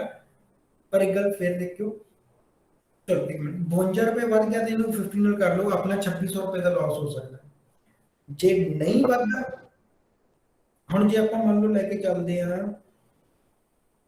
ਸੌਰੀ ਸਰ ਇੱਕ ਗੱਲ ਟੋਕਣ ਲੱਗਾ ਸਰ, ਤਾਂ ਸਰ ਜੇ ਆਪਾਂ ਫਿਰ ਜੇ ਆਪਾਂ ਡੈਲਟਾ ਕਾਊਂਟ ਕਰਨੇ ਸਰ, ਆਪਾਂ ਫਿਰ ਵੇਗਾ ਨਹੀਂ ਕਾਊਂਟ ਕਰਨਾ ਵਿੱਚ ਨਾਲ ਉਹ ਵੀ? ਸਰ ਵੇਗਾ ਦਾ ਪਤਾ ਕੀ ਹੈ, ਵੇਗਾ ਤਾਂ ਜੇ ਉਹ ਆਈਵੀ ਹਿੱਲੂ ਤਾਂ ਹਿੱਲਣਾ। ਪਰ ਸਰ ਜੇ ਗੈਪ ਅਪ ਹੋਇਆ ਫਿਰ ਆਈਵੀ ਦਾ ਆਲਰੇਡੀ ਮਾਰਕੀਟ ਦੇ ਵਿੱਚ 1% ਜਾਂ 2% ਤੋਂ ਉਦਾਂ ਹੀ ਹਿੱਲ ਜਾਣਾ ਉਹਨੇ। ਹੁਣ ਗੱਲ ਇਹ ਹੈ ਕਿ ਜੇ ਮੈਂ ਆਪਾਂ ਨੂੰ ਪਤਾ ਹੈ ਕਿ ਹਾਂ ਜੇ ਉਹ ਹਿਲਦਾ ਹੈ, ਮਾਰਕੀਟ ਗੈਪ ਅਪ ਹੁੰਦੀ ਹੈ, ਆਪਾਂ ਨੂੰ ਪਤਾ ਕਿ ਜਿਹੜਾ ਵੇਗਾ ਹੈ ਉਹ ਆਈਵੀ ਹਿੱਲ ਜੇਗੀ। ਪਰ ਗੱਲ ਇਹ ਹੈ ਕਿ ਜਿਹੜੀ ਆਊਟ ਆਫ ਦਾ ਮਨੀ ਹੈ, ਕਿਉਂਕਿ 17,800 out of the money option ਹੈ, 17,800 ਜਿਹੜੀ out of the option money ਹੈ, ਉਹਦਾ ਵੇਗਾ ਕਿੰਨੇ ਕੁ % ਹਿਲ ਸਕਦਾ? ਕਿ ਪੂਰਾ 1% ਹਿਲ ਸਕਦਾ? ਚਾਂਸਸ ਘੱਟ ਹੋ ਜਾਂਦੇ ਆ। ਜਿਵੇਂ ਮਾਰਕੀਟ ਦੂਰ ਜਾਂਦੀ ਹੈ ਆਪਦੇ ਏਟੀਐਮ ਤੋਂ, ਠੀਕ ਹੈ, ਐਟ ਦਾ ਮਨੀ ਤੋਂ ਆਪਸ਼ਨ ਜਦੋਂ ਜਿਵੇਂ ਦੂਰ ਜਾਂਦੇ ਆ ਨਾ, ਤਾਂ ਉਹ ਵੇਗਾ ਵੱਧ ਗਿਆ ਜਾਂ ਘਟ ਗਿਆ, ਪਰ ਉਹਦੇ ਹਿੱਲਣ ਦੇ ਚਾਂਸਸ ਥੋੜੇ ਹੁੰਦੇ ਆ। ਉਹ ਜਿੱਥੇ ਕਿ ਫਿਕਸ ਹੁੰਦਾ ਨਾ, ਉੱਥੇ ਤੱਕ ਫਿਕਸ ਰਹਿ ਜਾਂਦਾ, ਉਹਦੇ ਹਿੱਲਣ ਦੇ ਚਾਂਸਸ ਘੱਟ ਹੁੰਦੇ ਆ। ਹਿੱਲਣ ਦੇ ਚਾਂਸਸ ਜ਼ਿਆਦਾਤਰ ਕਿੱਥੇ ਹੁੰਦੇ ਆ? ਐਟ ਦਾ ਮਨੀ, ਕਿਉਂਕਿ ਸਭ ਤੋਂ ਵੱਧ ਡਰ ਕਿੱਥੇ ਆ? At the money. ਉੱਥੋਂ ਮਾਰਕੀਟ ਜਿੱਧਰ ਨੂੰ ਮਰਜ਼ੀ ਜਾ ਸਕਦੀ ਹੈ। 17,800 ਤੱਕ ਜਾਣੀ, ਜਾਂ ਮੰਨ ਲਓ ਮਾਰਕੀਟ ਨੀਚੇ 16,000 ਤੱਕ ਆਉਣੀ ਜਾਂ 17,000 ਤੱਕ ਆਉਣੀ, ਉਹ ਮੁਸ਼ਕਲ ਹੈ। ਪਰ 17,500 ਤੋਂ ਉੱਪਰ ਨੂੰ ਜਾਣਾ ਜਾਂ 17,500 ਤੋਂ ਨੀਚੇ ਨੂੰ ਜਾਣਾ, ਉਹ ਆਸਾਨ ਹੈ। ਜਿੱਥੇ ਚੀਜ਼ ਆਸਾਨ ਹੈ, ਡਰ ਵੀ ਉੱਥੋਂ ਦਾ ਹੀ ਹੈ। ਜਿੱਥੇ ਜਾ ਆਈਵੀ ਦਾ ਦੱਸ ਸਕਦੇ ਜੇ ਕਿ ਕਿੱਦਾਂ ਸਰ ਆਪਾਂ ਦੇਖ ਸਕਦੇ, ਕਿਉਂਕਿ ਜਿਹੜੀਆਂ ਅਮਰੀਕਨ ਮਾਰਕੀਟ ਦੇ ਸਰ ਆਪਸ਼ਨਸ ਦੀ ਆਈਵੀ ਦੇਖੀ ਸੀ ਸਰ, ਉਹ ਰਹਿੰਦੀ ਰੈਗੂਲਰ 50 ਤੋਂ ਬਾਅਦ ਸਰ, ਜਿੱਦਾਂ ਐਪਲ ਕਾਲਸ ਦੀਆਂ ਹੋ ਗਈਆਂ, ਮਾਈਕਰੋਸਾਫਟ ਦੀ ਸਰ, ਇਹ 22 ਤੇ ਇਹਨਾਂ ਦੀ ਆਉਂਦੀ ਨਹੀਂ ਸਰ, ਇਹ ਰੈਗੂਲਰ ਕਹਿੰਦੇ ਆ ਵੀ 40 ਇਹਨਾਂ ਦੀ ਰੈਗੂਲਰ ਹੈ। ਬਿਲਕੁਲ। ਉਹ ਇਹ ਹੁਣ ਆਪਾਂ ਚਲੋ ਇੱਕ ਮਿੰਟ ਉਹਦੀ ਗੱਲ ਕਰ ਲਈਏ। ਹੁਣ ਆਪਾਂ ਗੱਲ ਕੀਤੀ ਸੀਗੀ ਕਿ ਆਪਾਂ ਨੂੰ ਕਿਵੇਂ ਪਤਾ ਚੱਲੇ ਜੀ ਕਿ ਜਿਹੜੀ ਮਾਰਕੀਟ ਹੈ ਜਾਂ ਜਿਹੜੀ ਆਪਾਂ ਆਈਵੀ ਦੇਖ ਰਹੇ ਹਾਂ, ਇਹ ਨਾਰਮਲ ਹੈ ਜਾਂ ਹੈਵੀ ਹੈ ਜਾਂ ਲੋ ਹੈ, ਹਨਾ? ਉਹਦੇ ਲਈ ਆਪਣੇ ਕੋਲ ਇੱਕ ਸਾਈਟ ਹੈ, ਸਾਈਟ ਦਾ ਨਾਮ ਹੈ ਸਰ ਆਪਸਟਰਾ, ਠੀਕ ਹੈ, ਆਪਸਟਰਾ ਡਿਫਾਈਨ ਐਜ। ਆਪਾਂ ਨੂੰ ਮੈਂ ਗੂਗਲ ਤੇ ਦੁਬਾਰਾ ਕਰਕੇ ਦਿਖਾ ਦਿੰਦਾ ਹੈਗਾ ਤੁਹਾਨੂੰ। ਗੂਗਲ ਤੇ ਜਾਓ, ਇੱਥੇ ਪੜੋ ਸਰ ਆਪਸਟਰਾ ਡਿਫਾਈਨ ਐਜ, ਆਪਸਟਰਾ ਡਿਫਾਈਨ ਐਜ, ਇਹਨੂੰ ਓਕੇ ਕਰ ਲਓ। ਪਹਿਲੀ ਸਾਈਟ ਆਏਗੀ ਤੁਹਾਡੇ ਕੋਲੇ, ਓਪਨ ਕਰੋ, ਗੈਟ ਸਟਾਰਟਡ। ਇਹ ਤੁਹਾਡੇ ਤੋਂ ਲੌਗਇਨ ਮੰਗੂਗਾ, ਲੌਗਇਨ ਕਰ ਲਿਓ ਜੀ। आगे जीमेल का अकाउंट वाली थोड़ा लॉगिन हो जाना, कोई ਪਾਸਵਰਡ ਨਹੀਂ ਭਰਨਾ, ਕੁਝ ਨਹੀਂ ਕਰਨਾ, ਬਸ ਸਿੱਧਾ ਉਹ ਟਰਮ ਐਂਡ ਕੰਡੀਸ਼ਨਸ ਆਉਣਗੇ ਉਹਨੂੰ ਓਕੇ ਕਰ ਲਿਓ ਜੋ। ਹੁਣ ਦੇਖੋ ਤੇ ਕੀ ਚੱਲ ਰਿਹਾ ਹੈਗਾ ਆਪਣੇ ਕੋਲੇ, ਠੀਕ ਹੈ। ਉਹ ਕਹਿੰਦੇ ਜੀ ਆ ਦਾ ਸਪॉट ਪ੍ਰਾਈਸ ਹੈ, ਨਿਫਟੀ ਦੀ ਗੱਲ ਕੀਤੀ, ਸਪॉट ਪ੍ਰਾਈਸ 17584 ਚੱਲ ਰਿਹਾ, ਫਿਊਚਰ ਪ੍ਰਾਈਸ ਇਹ ਚੱਲ ਰਿਹਾ ਹੈਗਾ ਇਹਦਾ, ਠੀਕ ਹੈ। ਤਾਂ ਜਿਹੜੀ ਇਸ ਦੀ ਰਾਈਟ ਨਾउ ਕਿ ਆਪਾਂ ਐਟ ਦਾ ਮਨੀ ਦੀ ਜੇ ਆਪਾਂ ਗੱਲ ਕਰਦੇ ਹਾਂ ਵੀ ਸਪॉट ਪ੍ਰਾਈਸ ਦੇ ਬੇਸਿਸ ਤੇ ਜਿਹੜੀ ਆਈਵੀ ਚੱਲ ਰਹੀ ਹੈ ਨਾ ਉਹ 19.42 ਚੱਲ ਰਹੀ ਹੈ, ਠੀਕ ਹੈ, 19.42 ਚੱਲ ਰਹੀ ਹੈ। ਤੇ ਆਈਵੀ ਪਰਸੈਂਟਾਈਲ, ਹੁਣ ਆਪਾਂ ਦੋ ਚੀਜ਼ਾਂ ਦੇਖਣੀਆਂ ਹੁੰਦੀਆਂ, ਆਈਵੀ ਤੇ ਆਈਵੀ ਪਰਸੈਂਟਾਈਲ। ਆਈਵੀ ਪਰਸੈਂਟਾਈਲ ਹੈਗੀ ਹੈ ਜੀ 73.9, 74 ਹੀ ਮੰਨ ਲਓ, ਠੀਕ ਹੈ। ਇਹਦਾ ਕੀ ਮਤਲਬ ਹੈ, ਆਈਵੀ ਦਾ ਆਪਾਂ ਹਰ ਜਗ੍ਹਾ ਤੇ ਦੇਖ ਲੈਂਦੇ ਆ, ਆਈਵੀ ਦਾ ਆਪਾਂ ਨੂੰ ਆਪਸ਼ਨ ਚੇਂਜ ਦਿਖੀ ਜਾਂਦੀ ਹੈ। ਹੁਣ ਆਪਾਂ ਦੇਖਣਾ ਇਹ ਸੀ ਵੀ ਇਹ ਜਿਹੜੀ 19 ਚੱਲ ਰਹੀ ਹੈ ਇਹ ਆਈਵੀ ਹਾਈ ਹੈ ਕਿ ਲੋ ਹੈ।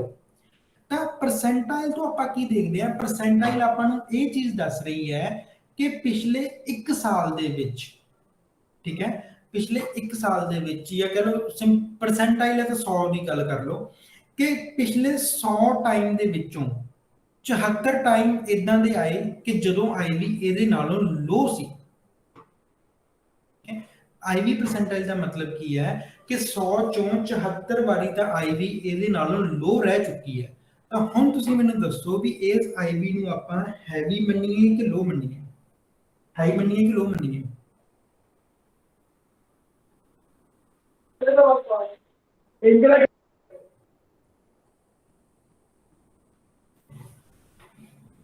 सर आवाज नहीं आ रही जी छोटी।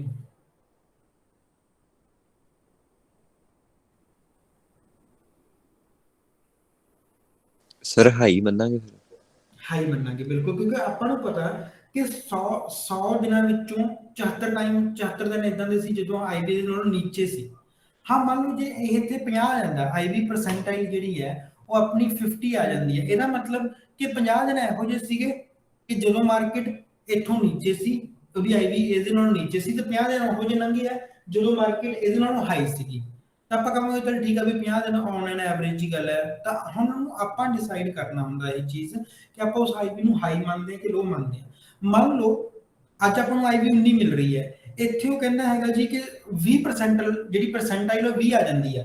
ਇਹਦਾ ਮਤਲਬ ਵੀ 100 ਚੋਂ 20 ਦਿਨ ਇਹੋ ਜਿਹੇ ਸੀਗੇ ਜਦੋਂ ਮਾਰਕੀਟ ਦੀ ਜਿਹੜੀ ਆਈਵੀ 19 ਸੀ, ਤਾਂ ਅੱਜ ਵੀ 19 ਹੈ, ਯਾਨੀ ਕਿ ਲੋ ਤੇ ਅੱਜ ਆਈਵੀ, ਠੀਕ ਹੈ। ਜਿਵੇਂ ਜਿਵੇਂ ਪਰਸੈਂਟਾਈਲ ਵੱਧਦਾ ਜਾਊਗਾ ਇਹਦਾ ਮਤਲਬ ਕੀ ਹੈ ਕਿ ਮਾਰਕੀਟ ਹਾਈ ਦੇ ਨੇੜੇ ਜਾਂਦੀ, ਠੀਕ ਹੈ।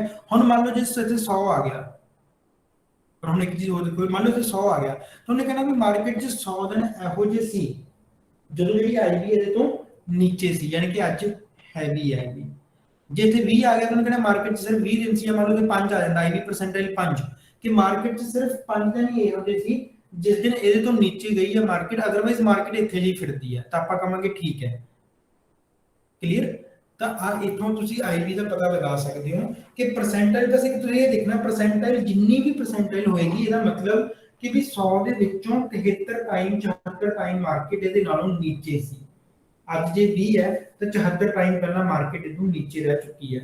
ਹਾਂ 20 ਦਿਨ ਮਾਰਕੀਟ ਜਾਂ ਕਹ ਲਓ 74 ਤੋਂ 26 ਦਿਨ ਮਾਰਕੀਟ ਚ ਇਹੋ ਜਿਹੇ ਆਏ ਆ ਕਿ ਆਈਵੀ ਇਹਦੇ ਨਾਲੋਂ ਹਾਈ ਸੀਗੀ, ਤੇ 74 ਦਿਨ ਮਾਰਕੀਟ ਚ ਇਹੋ ਜਿਹੇ ਆਏ ਆ ਕਿ ਆਈਵੀ ਇਹਦੇ ਨਾਲੋਂ ਨੀਚੇ ਸੀ। तो तुम अपने अंदाजा ला लो कि आईवी हैवी है कि डाउन, क्लियर।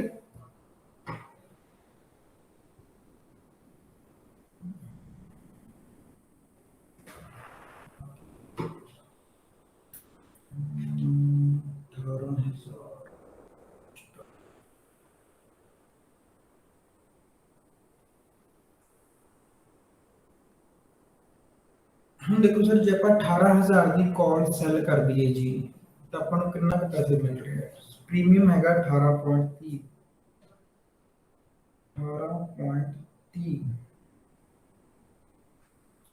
915 रुपए मिल जाएंगे जी अपन, ठीक है। जब आप 18,000 की कॉल सैल करते हैं अपना इतना लिखता जो गैप अप वाला डर सी वो खत्म हो चुका, ठीक है। बाकी जब अपन एक्सपायरी तक भी रखते हैं ये भी सोच के चलो कि मार्केट 7 अप्रैल तक 18,000 तक आ सकती है? नहीं सर, ठीक है। अपन ये भी पता ना कि जब अपन एक्सपायरी तक भी रखते हैं तो मार्केट 18,000 तक नहीं आ सकती। जो 18,000 तक नहीं आ सकती ਠੀਕ ਹੈ, ਤਾਂ ਆਪਣੇ ਇਹ ਸਾਰੇ ਪੈਸੇ ਆਪਾਂ ਖਾ ਲਾਂਗੇ। Excuse me sir. ਹਾਂਜੀ ਹਾਂਜੀ ਸਰ, ਆਪਣਾ ਹੁਣ ਦੇ ਪ੍ਰਾਈਸ ਤੋਂ 3% ਹੀ ਉੱਪਰ ਆ 18,000। ਕਈ ਵਾਰੀ ਮਾਰਕੀਟ ਨਾਰਮਲ ਹੀ 2% ਦਿਨ ਚ ਚੱਲ ਜਾਂਦੀ ਸਰ। ਇਹ ਤੇ ਫਿਰ ਉੱਪਰ ਆਪਣਾ ਰਿਸਕ ਵੀ ਤਾਂ ਬਹੁਤ ਜ਼ਿਆਦਾ ਹੋ ਜਾਂਦਾ ਨਾ, ਕਿ ਅਨਲਿਮਿਟਿਡ ਰਿਸਕ ਹੋ ਜਾਂਦਾ ਜਿੱਥੋਂ ਤੱਕ ਆ ਗਈ।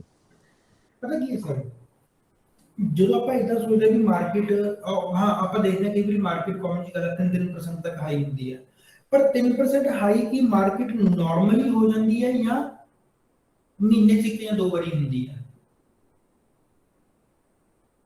ਔਨ ਐਨ ਐਵਰੇਜ ਜਿਹੜੀ ਮਾਰਕੀਟ ਚੱਲਦੀ ਹੈ ਕਿੰਨਾ ਚੱਲਦੀ ਹੈ? 1.1%।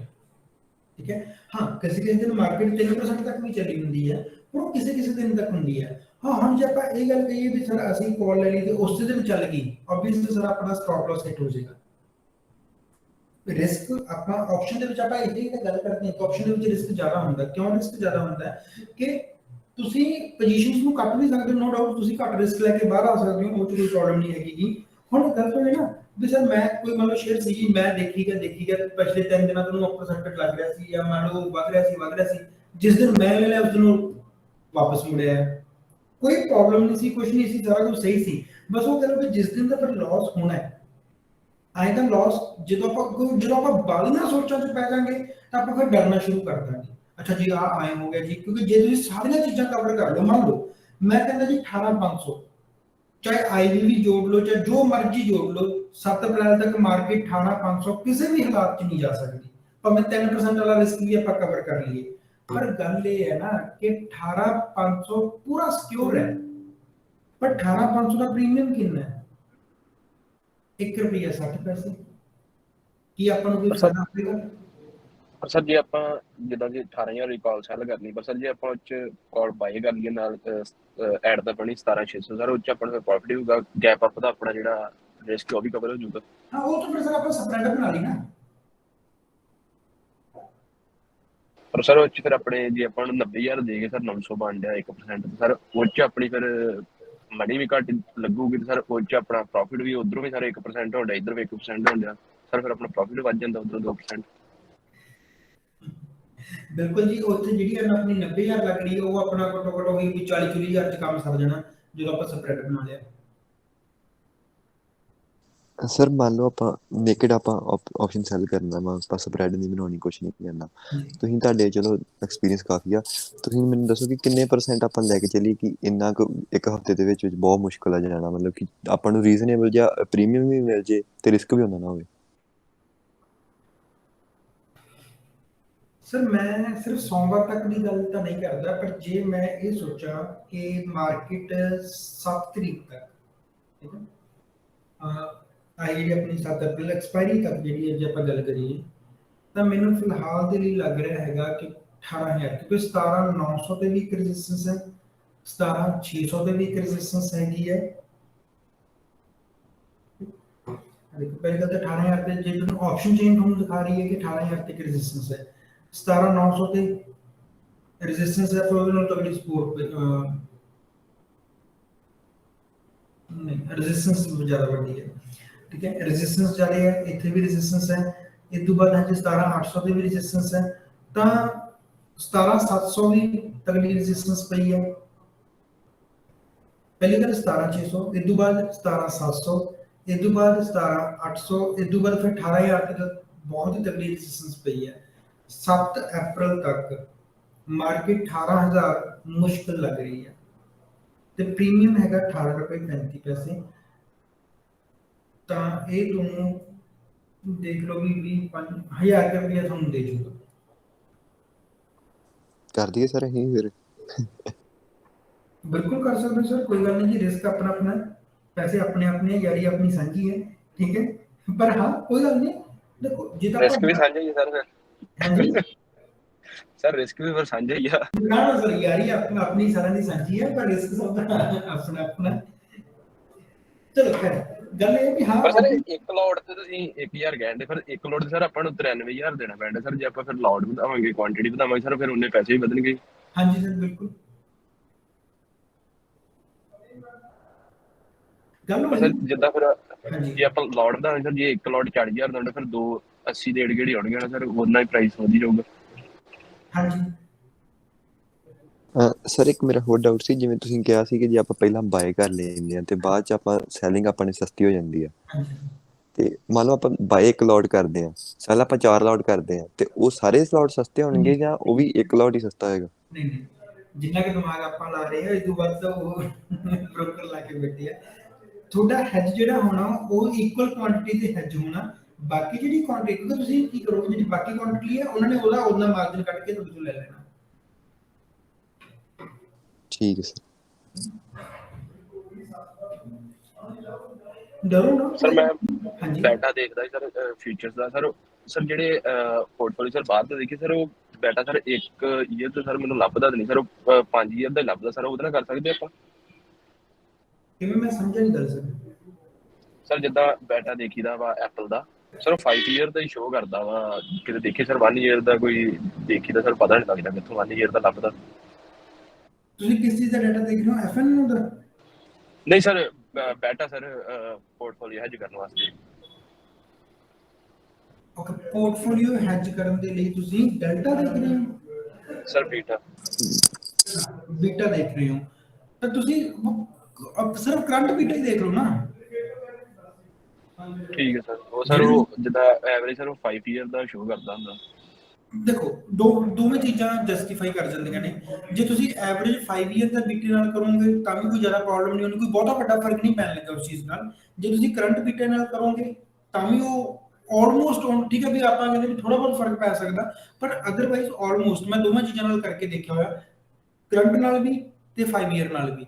ਹਾਂ, ਜੇ ਕਰੰਟ ਕਰਨਾ ਤਾਂ ਫਿਰ ਸਾਰਿਆਂ ਦਾ ਕਰੰਟ ਲਿਓ। ਜੋ ਜੇ 5 ਈਅਰ ਕਰ ਰਹੇ ਹੋ ਇਹ ਨਾ ਹੋਵੇ ਵੀ ਤੁਸੀਂ ਕਿਸੇ ਦਾ 5 ਈਅਰ ਚੱਕ ਲਿਆ, ਕਿਸੇ ਦਾ 1 ਈਅਰ ਚੱਕ ਲਿਆ ਜਾਂ ਕਰੰਟ ਕਰ ਲਿਆ, ਉਹ ਨਾ ਕਰਿਓ। ਜੋ ਜਾਂ ਤਾਂ ਸਭ ਦਾ 5 ਈਅਰ ਨਾਲ ਕਰ ਲਓ ਤਾਂ ਵੀ ਤੁਹਾਡਾ ਆਲਮੋਸਟ ਉਹਨਾਂ ਹੀ ਆ ਜਾਣਾ, ਜਾਂ ਸਭ ਦੇ ਨਾਲ ਕਰੰਟ ਕਰ ਲਓ ਤਾਂ ਵੀ ਤੁਹਾਡਾ ਆਲਮੋਸਟ ਉਹਨਾਂ ਆ ਜਾਣਾ। ਥੋੜਾ ਬਹੁਤ ਫਰਕ ਆਬਵੀਅਸ ਹਮੇਸ਼ਾ ਰਹੇਗਾ, ਪਰ ਕੋਈ ਜ਼ਿਆਦਾ ਫਰਕ ਨਹੀਂ ਪਏਗਾ ਉਸ ਚੀਜ਼ ਨਾਲ।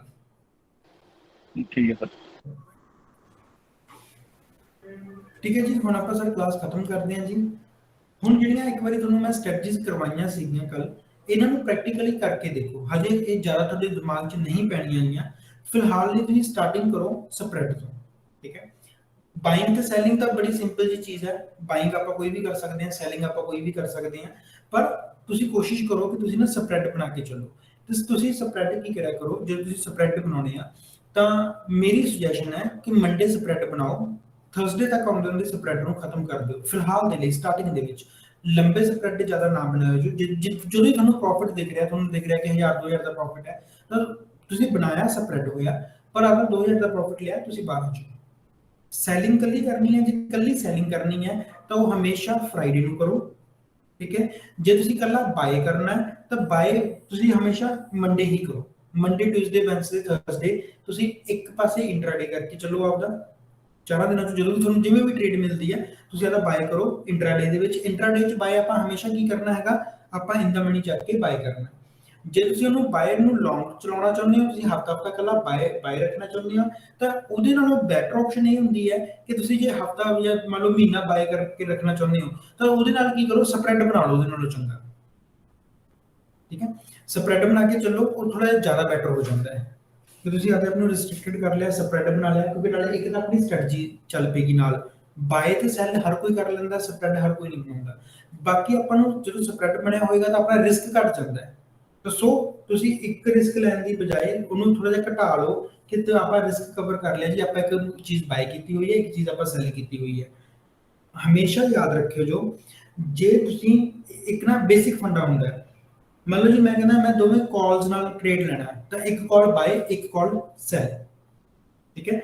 ਜੇ ਕਈ ਵਾਰੀ ਸਟ੍ਰੈਟਜੀਜ਼ ਇਦਾਂ ਦੀਆਂ ਵੀ ਹੁੰਦੀਆਂ ਕਿ ਮੈਂ ਜੀ ਦੋਵੇਂ, ਮੈਂ ਇੱਕ ਕਾਲ ਲੈਣੀ ਹੈ, ਇੱਕ ਪੁੱਟ ਲੈਣੀ ਹੈ, ਤਾਂ ਜੇ ਇੱਕ ਕਾਲ ਲੈਣੀ ਹੈ, ਇੱਕ ਪੁੱਟ ਲੈਣੀ ਹੈ, ਤਾਂ ਫਿਰ ਇੱਕ ਨੂੰ ਬਾਏ, ਇੱਕ ਨੂੰ ਸੈਲ ਨਹੀਂ ਕਰਨਾ ਹੁੰਦਾ। ਫਿਰ ਜਾਂ ਤਾਂ ਦੋਵੇਂ ਬਾਏ ਹੁੰਦੀਆਂ ਜਾਂ ਦੋਵੇਂ ਸੈਲ ਹੁੰਦੀਆਂ, ਠੀਕ ਹੈ। ਸਟ੍ਰੈਟਜੀਜ਼ ਹੁੰਦੀਆਂ ਨੇ। ਜਦੋਂ ਵੀ ਤੁਹਾਡੀ ਕਾਲ ਤੇ ਪੁੱਟ, ਜੇ ਤੁਹਾਡੀਆਂ ਦੋ ਟ੍ਰੇਡ ਪਾ ਰਹੇ ਹੋ ਤੁਸੀਂ, ਦੋਵੇਂ ਕਾਲਸ ਹੈ, ਤਾਂ ਫਿਰ ਬਾਏ ਤੇ ਸੈਲ ਇਹ ਉਧਰਲੇ ਪਾਸੇ ਡਿਫਰੈਂਸ ਕਰ ਲਓ। ਮੈਂ ਕਹਿੰਦਾ ਨਹੀਂ ਜੀ ਸਰ ਮੈਂ ਤਾਂ ਦੋਵੇਂ ਚੀਜ਼ਾਂ ਬਾਏ ਕਰਨੀਆਂ, ਤੇ ਜੇ ਤੁਸੀਂ ਦੋਵੇਂ ਚੀਜ਼ਾਂ ਬਾਏ ਕਰਨੀਆਂ ਤਾਂ ਫਿਰ ਕਾਲ ਤੇ ਪੁੱਟ ਚ ਡਿਫਰੈਂਸ ਪਾ ਲਓ ਕਿ ਇੱਕ ਕਾਲ ਨੂੰ ਬਾਏ ਕੀਤਾ, ਇੱਕ ਪੁੱਟ ਨੂੰ ਬਾਏ ਕੀਤਾ, ਠੀਕ ਹੈ। ਜੇ ਦੋਵੇਂ ਕਾਲਸ ਹੈ ਤਾਂ ਇੱਕ ਨੂੰ ਬਾਏ ਕੀਤਾ, ਇੱਕ ਨੂੰ ਸੈਲ ਕੀਤਾ। ਜੇ ਦੋਵੇਂ ਪੁੱਟ ਹੈ ਤਾਂ ਵੀ ਇੱਕ ਨੂੰ ਬਾਏ ਕੀਤਾ, ਇੱਕ ਨੂੰ ਸੈਲ ਕੀਤਾ। ਤੇ ਜੇ ਮੈਂ ਕਹਾਂ ਦੋਵੇਂ ਬਾਏ ਕਰਨੀਆਂ ਤਾਂ ਫਿਰ ਦੋਵੇਂ ਕਾਲਾਂ ਹੋਣੀਆਂ ਚਾਹੀਦੀਆਂ। ਦੋਵੇਂ ਚੀਜ਼ਾਂ ਸੈਲ ਕਰਨੀਆਂ ਤਾਂ ਵੀ ਦੋਵੇਂ ਕਾਲਾਂ ਹੋਣੀਆਂ ਚਾਹੀਦੀਆਂ। ਇੱਕ ਪਾਸੇ ਕਾਲ ਇੱਕ ਪਾਸੇ put, ਉਹ ਇਦਾਂ ਨਹੀਂ ਹੁੰਦਾ ਗਾ।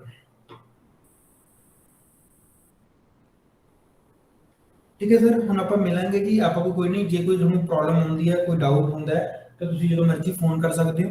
ਕਲੀਅਰ। ਇਸ ਤੋਂ ਬਾਅਦ ਜੇ ਕੋਈ ਤੁਹਾਡਾ ਵੈਸੇ ਕੋਈ ਡਾਊਟ ਹੋਇਆ ਤਾਂ ਆਪਾਂ ਦੇਖ ਲਾਂਗੇ, ਆਪਾਂ ਕਿਸੇ ਇੱਕ ਦਿਨ ਡਾਊਟ ਸੈਸ਼ਨ ਵੀ ਲਗਾ ਲਾਂਗੇ। ਪਰ ਉਸ ਤੋਂ ਪਹਿਲਾਂ ਥੋੜਾ ਜਿਹਾ ਤੁਸੀਂ ਆਪਣਾ ਇੱਕ ਵਾਰੀ ਆਪਣਾ ਹੈ ਨਾ ਟਰਾਈ ਯੂਰ ਹੈਂਡ ਬੇਸਿਕਲੀ, ਤਾਂ ਇੱਕ ਵਾਰ ਥੋੜਾ ਤੁਹਾਨੂੰ ਜ਼ਿਆਦਾ ਪਤਾ ਲੱਗ ਜੂਗਾ। ਤੁਸੀਂ ਜਦੋਂ ਕੈਲਕੂਲੇਸ਼ਨ ਦੇ ਵਿੱਚ ਪਾਉਂਗੇ, ਪ੍ਰੈਕਟੀਕਲੀ ਉਸ ਚੀਜ਼ ਨੂੰ ਕਰੋਗੇ ਤਾਂ ਵਧੀਆ ਢੰਗ ਨਾਲ ਤੁਸੀਂ ਉਹ ਚੀਜ਼ ਕਰ ਸਕਦੇ ਹੋ। ਤਾਂ ਇੱਕ ਵਾਰੀ ਕਰਕੇ ਕਰਨਾ ਸ਼ੁਰੂ ਕਰੋ। ਜੇ ਕੋਈ ਗੱਲ ਨਹੀਂ, ਜੇ ਲਾਸ ਵੀ ਹੁੰਦਾ ਤਾਂ ਆਪਾਂ ਨੂੰ ਪਤਾ ਕਿ ਆਪਾਂ ਰਿਸਕ ਆਪਦਾ ਲਿਮਿਟ ਲੈ ਕੇ ਚੱਲਾਂਗੇ। ਲਾਸ ਵੀ ਹੁੰਦਾ, ਕਿਹੜੀ ਗੱਲ ਤੋਂ ਲਾਸ ਹੋਇਆ ਉਸ ਚੀਜ਼ ਤੋਂ ਆਪਾਂ ਨੂੰ ਕੁਝ ਸਿੱਖਣ ਨੂੰ ਹੀ ਮਿਲੇਗਾ। ਪਰ ਇਸ ਤੋਂ ਬਾਅਦ ਫਿਰ ਆਪਾਂ ਪ੍ਰੋਫਿਟ ਵੀ ਜ਼ਰੂਰ ਕੱਢਾਂਗੇ। ਆਪਾਂ ਸਟਾਰਟਿੰਗ 'ਚ ਵੀ ਪ੍ਰੋਫਿਟ ਕੱਢ ਸਕਦੇ ਹਾਂ। 15-20 ਦਿਨ ਮੈਂ ਕਹਿੰਦਾ ਕਿ ਤੁਸੀਂ ਇੱਕ ਵਾਰੀ ਇਸ ਚੀਜ਼ ਨੂੰ ਅਜ਼ਮਾ ਲਓ। ਜਿੰਨਾ ਕੁ ਆਪਾਂ ਕੀਤਾ ਇੱਕ ਵਾਰੀ ਉਹਨੂੰ ਦੇਖ ਲਓ, ਸਪਰੈਡ ਤੋਂ ਸ਼ੁਰੂ ਕਰ ਲਓ, ਸਪਰੈਡ ਬਣਾਉਣੀਆਂ ਸ਼ੁਰੂ ਕਰ ਲਓ। ਬੜੇ ਆਰਾਮ ਨਾਲ ਸਪਰੈਡ ਤੁਸੀਂ ਵਧੀਆ ਰਹੋਗੇ ਉਸ ਚੀਜ਼ 'ਚ। ਠੀਕ ਹੈ। ਤੇ ਫਿਰ ਆਪਾਂ ਜੇ ਕੋਈ ਪ੍ਰੋਬਲਮ ਹੁੰਦੀ ਹੈ ਤੁਸੀਂ ਕਾਲ ਕਰ ਸਕਦੇ ਹੋ, ਨਹੀਂ ਤਾਂ ਆਪਾਂ ਕਿਸੇ ਨੂੰ ਕੋਈ ਨਹੀਂ 10-15 ਦਿਨ 20 ਦਿਨਾਂ ਬਾਅਦ ਕੋਈ ਡਾਊਟ ਸੈਸ਼ਨ ਰੱਖ ਲਾਂਗੇ, ਉਹਦੇ 'ਚ ਆਪਾਂ ਦੁਬਾਰਾ ਚੀਜ਼ਾਂ ਨੂੰ ਡਿਸਕਸ ਕਰ ਲਾਂਗੇ। ਕਿਉਂਕਿ ਉਦੋਂ ਤੱਕ ਜਿਹੜੀਆਂ ਤੁਹਾਡੀਆਂ ਪ੍ਰੋਬਲਮਸ ਹੈ ਤੁਹਾਨੂੰ ਪਤਾ ਲੱਗ ਜਾਏਗੀ, ਸਰ ਮੇਰਾ ਨਾ ਡਾਊਟ ਹੈ ਜੀ, ਮੇਰੀ ਆ ਪ੍ਰੋਬਲਮ ਹੈ। ਜਿੰਨੇ ਚਿਰ ਆਪਾਂ ਚੀਜ਼ ਨੂੰ ਕਰਦੇ ਨਹੀਂ ਉਹਨਾਂ ਚਿਰ ਡਾਊਟ ਨਹੀਂ ਆਏਗਾ। ਕਰਨਾ ਸ਼ੁਰੂ ਕਰੋ, 15-20 ਦਿਨ ਤੁਹਾਨੂੰ ਪਤਾ ਲੱਗੇਗਾ ਯਾਰ ਮੈਨੂੰ ਲਾਸ ਹੋ ਗਿਆ ਕਿਉਂ। ਹੁਣ ਇੱਕ ਚੀਜ਼ ਦੇਖੋ, ਚਾਹੇ ਅੱਜ ਦੀ ਮਾਰਕੀਟ ਹੈ, ਅੱਜ ਦੀ ਮਾਰਕੀਟ ਮੰਨ ਲਓ ਤੁਹਾਨੂੰ ਲਾਸ ਦੇ ਕੇ ਗਈ ਹੈ, ਪਰ ਇਹ ਦੇਖੋ ਕਿ ਅੱਜ ਦੀ ਹੀ ਮਾਰਕੀਟ ਕਿਸੇ ਹੋਰ ਬੰਦੇ ਨੂੰ ਪ੍ਰੋਫਿਟ ਵੀ ਤਾਂ ਦੇ ਕੇ ਗਈ ਹੈ ਨਾ। ਜੇ ਮੈਂ ਕਹਾਂ ਨਹੀਂ ਯਾਰ ਅੱਜ ਤਾਂ ਮਾਰਕੀਟ ਹੀ ਮਾੜੀ ਸੀਗੀ, ਅੱਜ ਤਾਂ ਲਾਸ ਹੋ ਗਿਆ, ਮਾਰਕੀਟ ਨਹੀਂ ਮਾੜੀ ਹੁੰਦੀ ਕਦੇ ਵੀ। ਤੁਹਾਡੀ ਸਟ੍ਰੈਟਜੀ ਨਹੀਂ ਵਰਕਆਊਟ ਕੀਤੀ, ਤੁਹਾਡੀ ਕੈਲਕੂਲੇਸ਼ਨਸ ਗਲਤ ਹੋ ਗਈਆਂ, ਕਿਉਂਕਿ ਉਸੇ ਮਾਰਕੀਟ ਨੇ ਉਸੇ ਚੀਜ਼ ਨੇ ਅੱਜ ਦੇ ਦਿਨ ਹੀ ਕਿਸੇ ਹੋਰ ਬੰਦੇ ਨੂੰ ਪ੍ਰੋਫਿਟ ਕਰਵਾਇਆ। ਤੇ ਜੇ ਕੋਈ ਹੋਰ ਬੰਦਾ ਇਸੇ ਚੱਲ ਰਹੀ ਮਾਰਕੀਟ 'ਚ ਇਸੇ ਤਰ੍ਹਾਂ ਦੀ ਚੱਲ ਰਹੀ, ਭਾਵੇਂ ਆਪਾਂ ਕਹਿੰਦੇ ਮਾਰਕੀਟ ਮਾੜੀ ਹੈ, ਮਾਰਕੀਟ ਖਰਾਬ ਚੱਲ ਰਹੀ ਹੈ, ਪਰ ਉਹਦੇ ਵਿੱਚ ਵੀ ਕੁਝ ਬੰਦੇ ਉਹ ਬੈਠੇ ਜਿਹਨੇ ਪੈਸਾ ਕੱਢ ਲਿਆ ਅੱਜ, ਤਾਂ ਉਹਨਾਂ ਲਈ ਤਾਂ ਮਾਰਕੀਟ ਮਾੜੀ ਨਹੀਂ ਸੀ। ਤਾਂ ਆਪਾਂ ਉਹ ਬੰਦੇ ਬਣਨਾ ਕਿ ਆਪਾਂ ਮਾਰਕੀਟ ਨੂੰ ਕਸੂਰਵਾਰ ਨਹੀਂ ਠਹਿਰਾਉਣਾ, ਆਪਾਂ ਆਪਦੇ ਆਪ ਨੂੰ ਕਸੂਰਵਾਰ ਠਹਿਰਾਉਣਾ ਕਿ ਹਾਂ ਜੋ ਮੇਰੀ ਕੈਲਕੂਲੇਸ਼ਨ ਸੀ ਉਹਨੇ ਕੰਮ ਕੀਤਾ ਕਿ ਨਹੀਂ ਕੀਤਾ, ਜੋ ਮੇਰੀ ਸਟ੍ਰੈਟਜੀ ਸੀ ਉਹਨੇ ਕੰਮ ਕੀਤਾ ਕਿ ਨਹੀਂ ਕੀਤਾ। ਮਾਰਕੀਟ ਸਭ ਨੂੰ ਪੈਸਾ ਕਮਾਉਣ ਦਾ ਮੌਕਾ ਦਿੰਦੀ ਹੈ ਤੇ ਅੰਨ੍ਹੇਵਾਹ ਪੈਸਾ ਕਮਾਉਣ ਦਾ ਮੌਕਾ ਦਿੰਦੀ ਹੈ, ਬਸ ਉਹ ਮੌਕਾ ਤੁਸੀਂ ਲੈਣਾ ਹੈ।